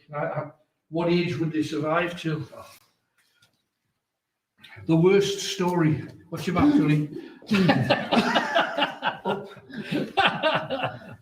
I saw it just before you did. These are the bunks. It's a modern day representation of, you'd put the bed, put a little bed on here, a little bed on there, try and get them to sleep, while the men and women would come and sit down here, and your Auntie Mary, who had a canary up the leg of the drawers, would sit here knitting and chatting and as if nothing was happening while bombs and stuff are going off at There's water running down here.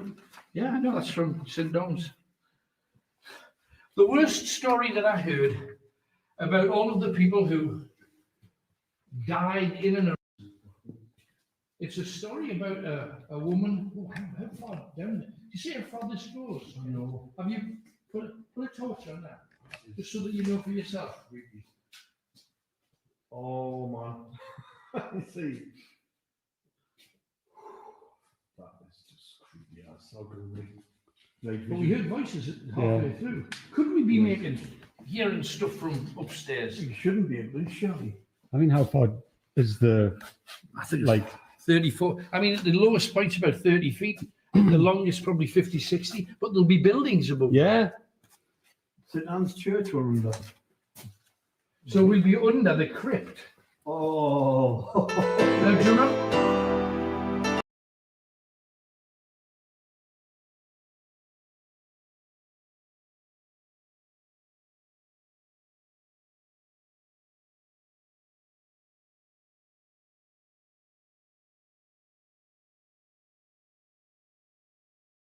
That gives us the opportunity for other things too, doesn't it? But the worst, and please share this if you possibly can. Get this out to as many people. What was that odd noise? Did you hear like I heard like a whisper. I heard a whisper and almost like a Rolf Harris wobble board kind of. Yeah. What There's a gap there. They come through there. Something could have, but it would have to be little and small. Well, that was weird. Anybody watching this who's got claustrophobia will not be able to handle this. But on saying that, I don't feel terrified down here. I do feel secure. Did you say the ceiling's soaking? I know, but look, that is literally 6'6" that height of that, isn't it? As soon as you go to the side, you hit your head. Yeah, no. So you've just got to be aware. At its maximum height, it's about 6'6", isn't it? Well, I've already started my my 5'9". So I think it's time to split the stream. Already? Yeah. Remember what? Oh, of course. Oh my goodness. Look, I've got a very unpleasant and gory story to share with you about something that is impossible for you to comprehend in any of our minds. Yet it happened to a young girl called Lynn Hall who survived the war. And it happened in a place called Athol Street, which is about 2 or 3 streets along. In Sandyford, Newcastle, The Methodist Church and the nurses' home were both very badly damaged. Lynn Hall was a trainee nurse at the time, and I'll tell you what she saw in the second half, and it'll blow your mind. Tony, if people would like to join us, how do they do it? Yeah, if you're on Facebook, just look at the video description. There's a link there to become a subscriber, and part 2 will appear. Same on YouTube, just follow the link, and then part 2 will be in your members only area. Now, we've already had a few little bits and pieces. What we're going to do, we're going to stay down here. We're going to necromance properly with our amplifier so everybody can be able to hear it. We are also going to set Kenny at one end, and I'll be at the opposite end. Great. And we'll see what we get, and then we'll swap. Right. Okay? Just so we're both as vulnerable as we possibly can. With the lights out. With the lights out, absolutely. And don't think that we're just staying in the tunnels. We have so many stories to tell you. So many poltergeists, murders, child sales, and a host of other things coming at you in the full, unexpurgated Alan Robson's glorious trip to the Victoria Tunnels. See you on the other side. Right, let's continue down here. I keep hitting my helmet. Sorry. Is HelloFresh well?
From me tonight then, Michelle.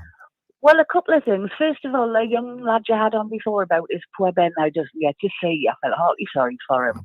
Because I've had that in the opposite direction, but also I've got 2 ex-husbands. Right. My first one had a brilliant relationship with.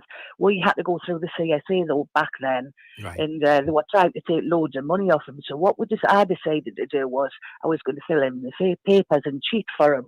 Because I mean, he bought them everything, whatever I wanted for them. He says, just get it and tell us what you want. Well, I mean, how much you need. Gotcha. And the first Newcastle strips, when they come out, my kids were always the first ones wearing them. He bought them everything. Right. And the CSA literally made you pay for everything. And I thought, that's not fair. He's being penalised twice. Yes.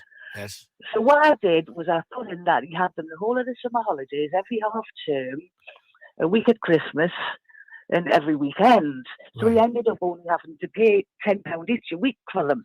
Right. And, he says when it comes to, because whatever I got off him, they took off my dole anyway, because I was on the dole sort of thing as a single parent. Right. So it made no difference to me. But later on in the years, as the kids got up and went to school, I got a job. He says, well, that's going to make you short now, isn't it? I says, just leave it as it is. Nothing's going to change. He says, if you need, don't mind. Because he was brilliant. But then husband number 2, he didn't even. The baby was a week old. His mother come to see the baby, and she was over the moon with him. And I took her took him to his once, and then he was supposed to arrange to come and see us, and he never turned up. And then he started making threats about taking us to court to see his kid. Oh, so eventually we went for counselling. And I said, I've got no objections at all for him seeing him, but he's not taking him away on his own. Right. He's never had a baby. He knows nothing about children. My children were big when he met. So if he wants to take the children, it's going to have to be in my house or his mum's house, because he's not having them on his own. Right.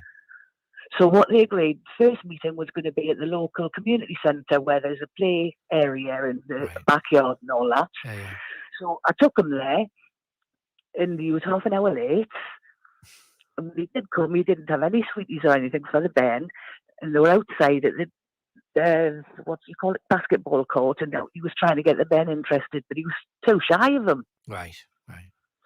So by this time I came out, because I could see it wasn't going anywhere, and I was saying, "No, wait, throw it, Daddy," and he was like toddling along, but he was two by this time, and he was trying.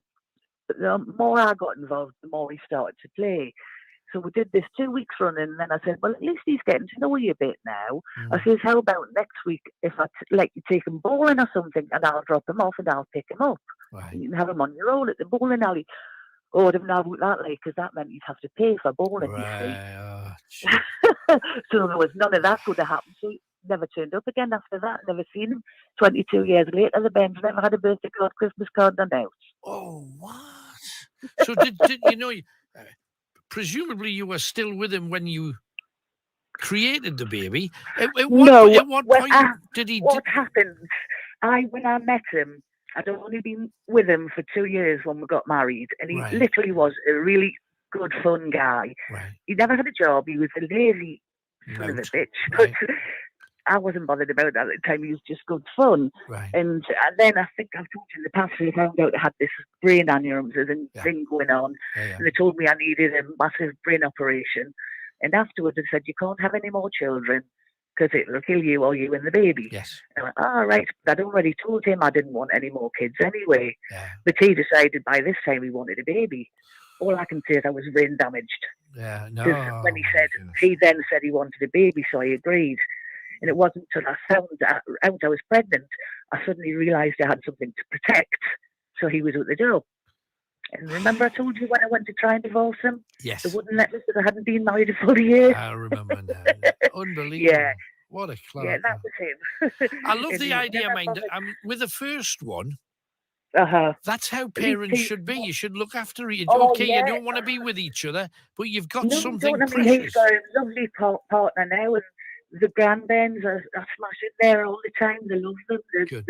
Nicole's in on her as well. I mean, that's how it should be. Sure. Absolutely right. Absolutely right.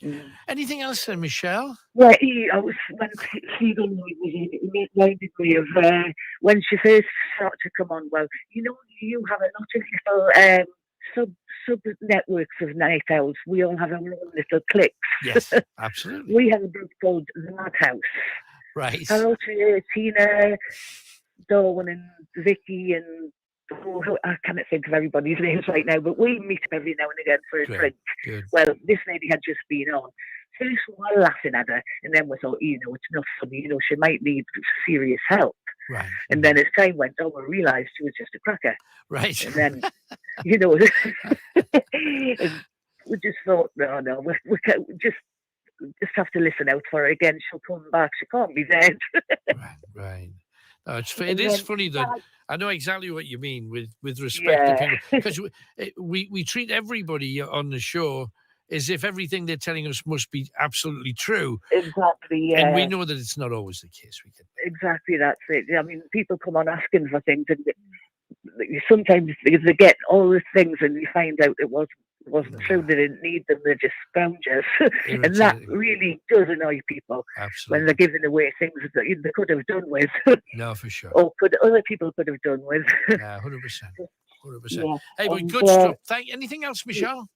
Yeah, there is actually. What's There's the guy that was talking about driving, and he was saving everybody. Yes. The guy that was driving with the kiddie in the back, he never said what was wrong with him, if he had an ailment or not. Because I know my dad, many years ago, he was driving, and his friend was in front of him driving. They were driving down to Liverpool for a meeting of some sort. Right. And the dad started to feel a bit strange. And he slowed down and he knew he had to stop. And his friend in front of him thought, what's wrong with him? I better pull over. Yeah. And he had a stroke. Right. So it's just as well that he sort of realised something was wrong. Yeah, no, absolutely. Absolutely.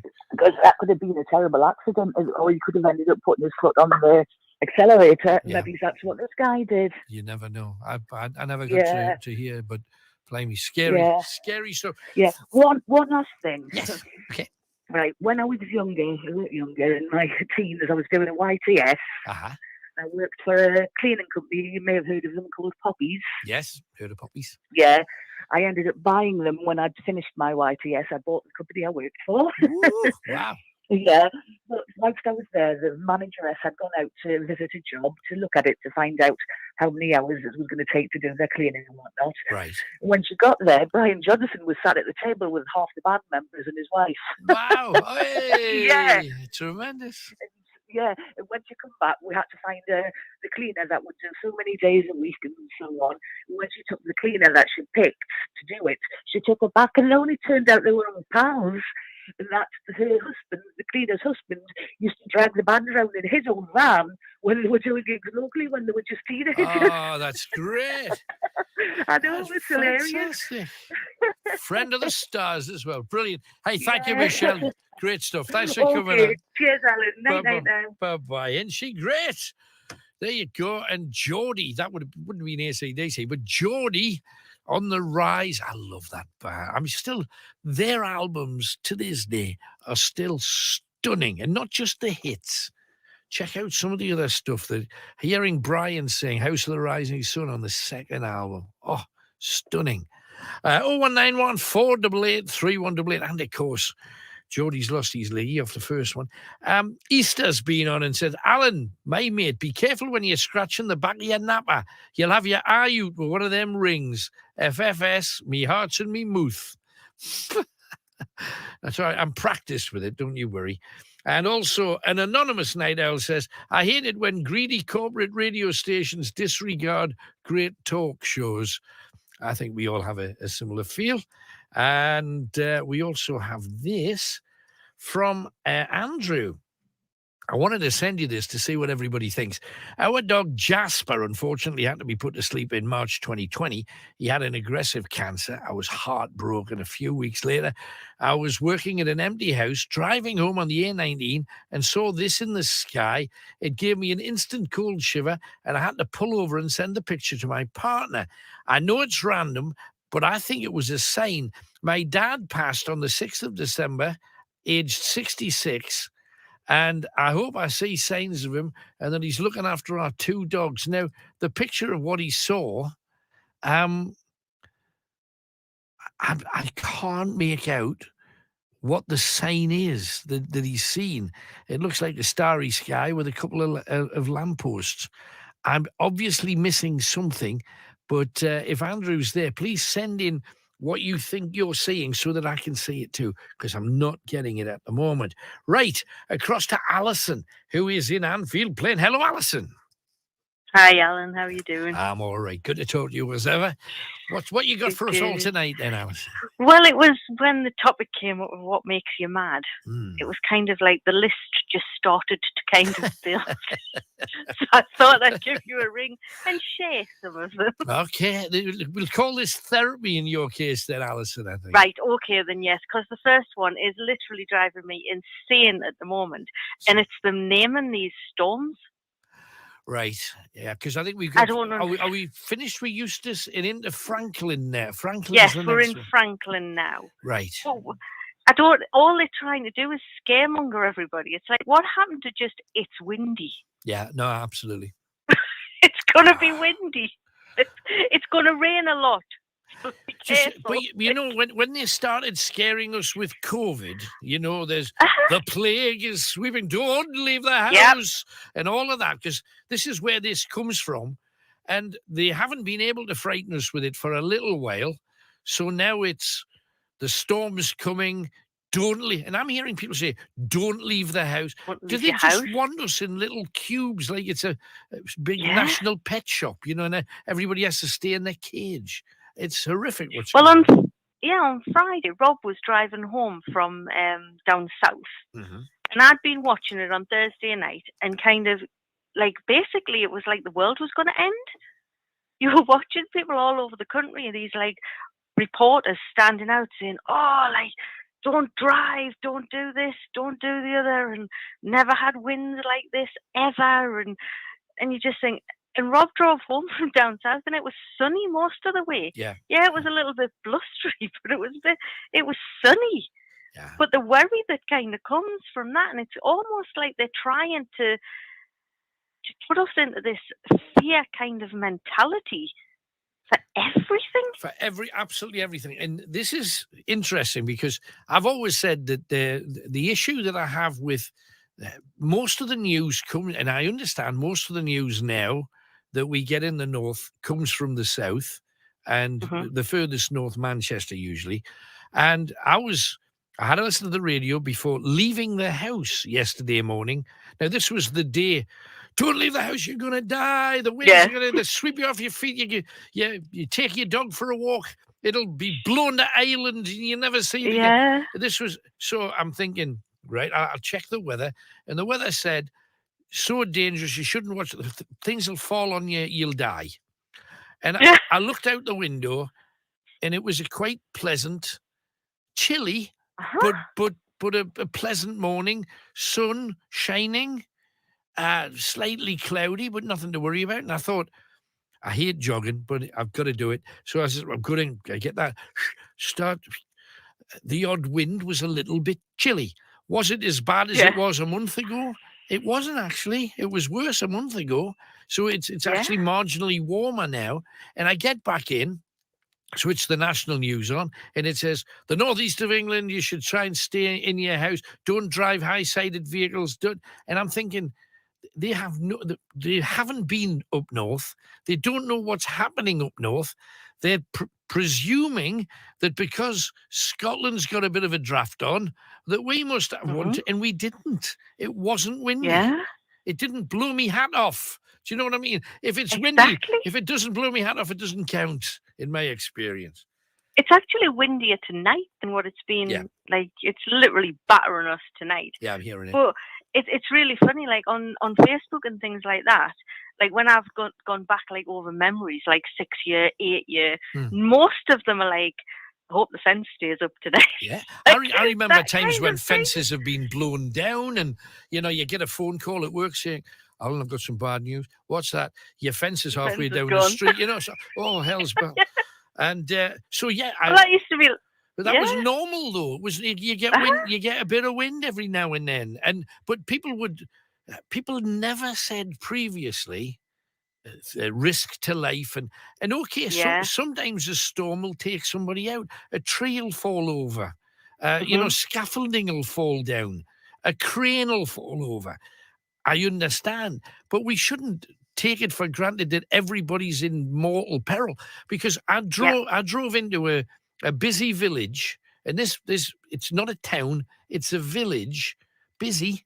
Normally it's I'm talking busy for a village. A traffic jam's 9 cars. This is like I'm feel playing. Absolutely, it's a village. You're never gonna get. This is not city. We're not talking London here, remotely. Yeah. And I drove into it at its busiest time, and half the shops were shut. Yeah. And I'm thinking, but it's 2:10 in the afternoon. So why? And they'd listen to the news. People were going to die. I better shut up and go home early. Go home. And you're thinking, this is just mad. Billy Connolly said years ago, there's no such thing as bad weather, just bad choices of clothing. Clothes, and that's it's still the same. Put a warm coat on and the weather's nothing to worry about. And it hasn't been up here, definitely. I know we've had people that have tragically lost their lives. Tiles come off and hit somebody, or a tree's fallen onto a car. I understand that, but you don't stop everything and keep everybody locked away. Now it's safe for them to come out. They'd never let her out under those circumstances. Exactly. And I think with naming them, it's almost like giving the wind an identity. It kind of gives you a connection, like, oh, Eunice is going to be like horrendous, and like everything's, and putting people into that fear, like it's not good for you. It's not good for your health. No, it's what I mentioned. You know, when all the COVID stuff was on and everybody was being petrified because first item in every news bulletin, 357 people die. You know, died. Whoa. Yeah. This was every bulletin for a year and a half, 2 years. Woo, who in their right mind? Instead of good management with a little bit of bedside manner. You know, this is it's a nasty thing. Viruses do take lives, and they do every year. We call them cold or flu or whatever. So we've just got another one of them. Don't worry about it. And hopefully everybody will be fine. Look after yourself. Make sure you take a few vitamins, you know, keep yourself well. Yeah. But instead it was, you're all going to die. There's another 1,000 died today. And in Germany, hundreds died. In France, them died. In America, they died.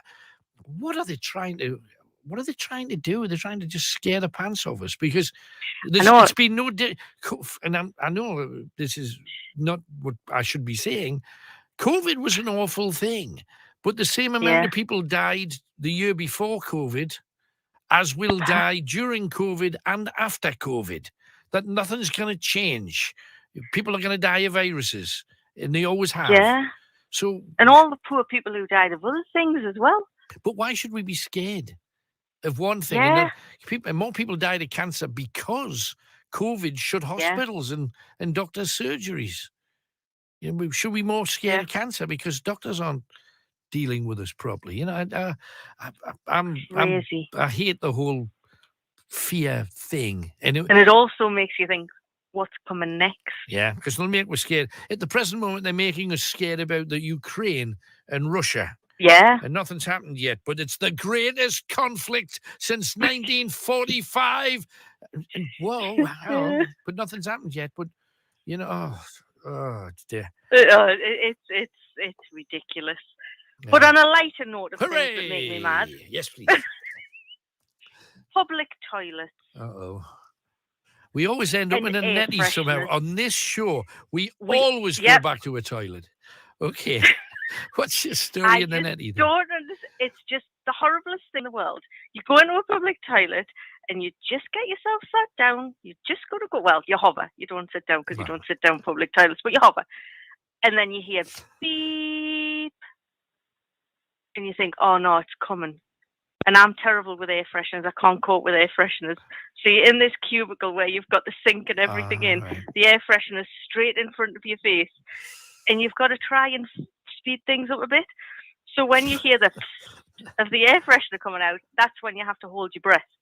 So then it gets to the I've got to try and hold my breath, finish what I'm doing, try to wash my hands slightly, to get to the door before I run out of breath. Before you breathe again. Oh, a man couldn't do that. And I'm sorry, but most blokes sit down. We're not hoverers remotely. Oh. Not remotely. No. And I know everybody says, well, do you not line the top of the toilet with paper? Oh.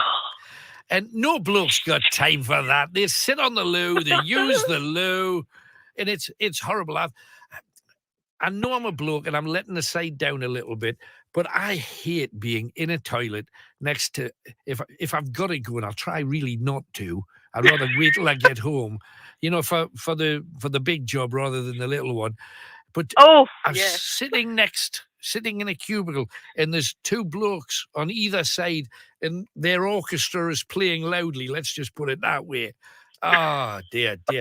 You hear all the sound effects, and then you hear the water. Then you hear the effect that the poo has had on the bloke, where the bloke goes, oh, you know, no. Oh, no. It's no. And then, of course, you're supposed to be having to go yourself. But what I have done, I might not have put paper on the seat, but I have laid the water with it so you're not going to hear the splash. So mine's a quiet boy, but not the others. Women do that as well.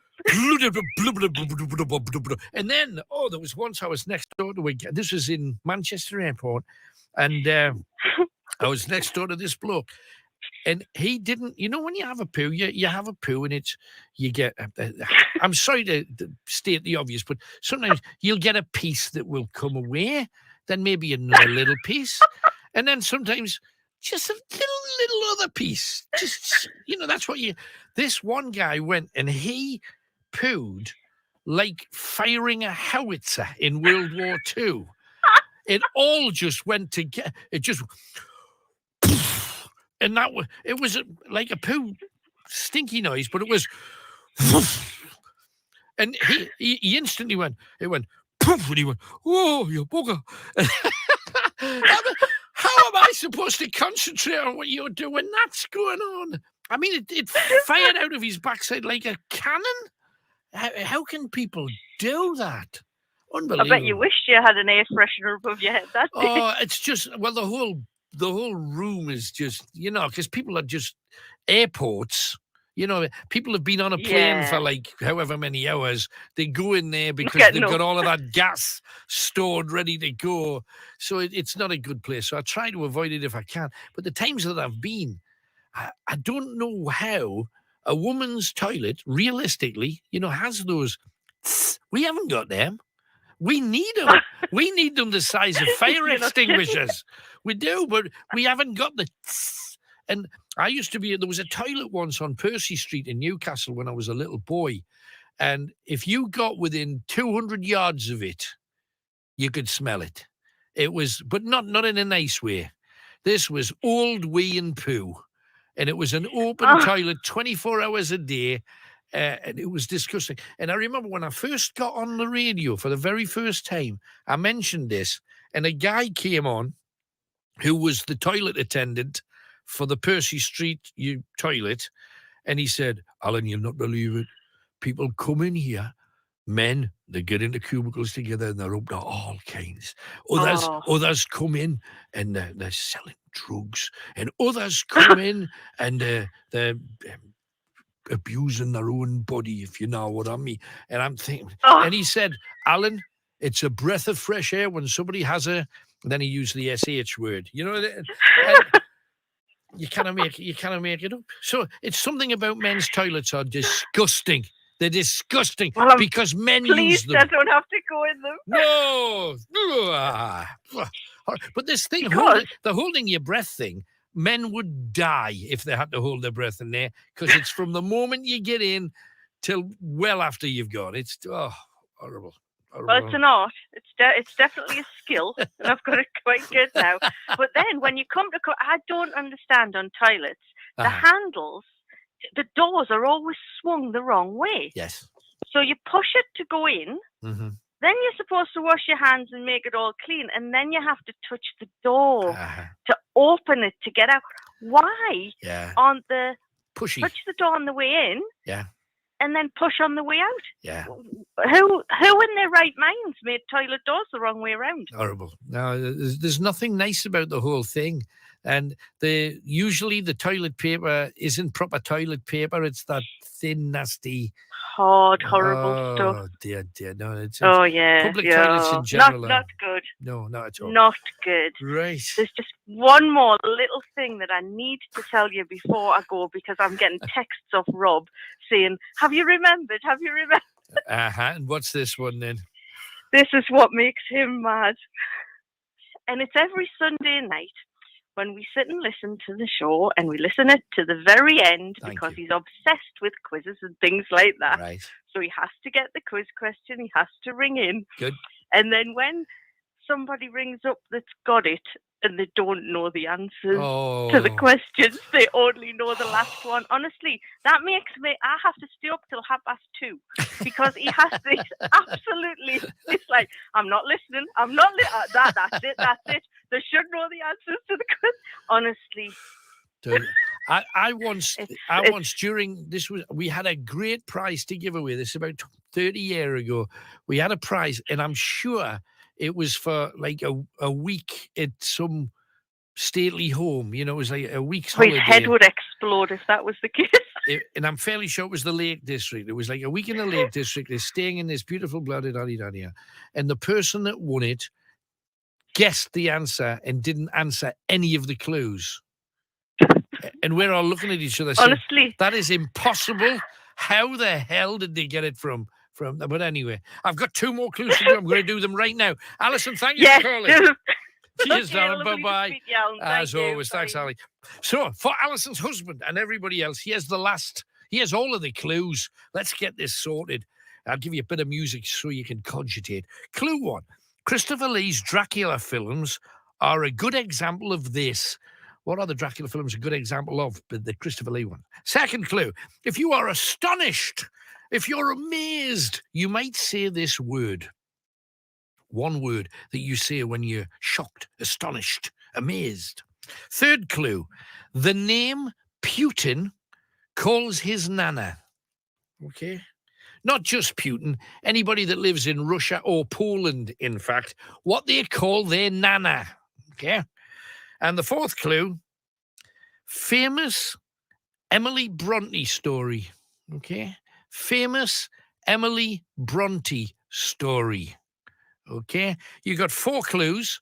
You got 4 songs. Whose hits? If you know it, you ring Chris right now on 0191 488 3188 while I share another corking greatest hits with you.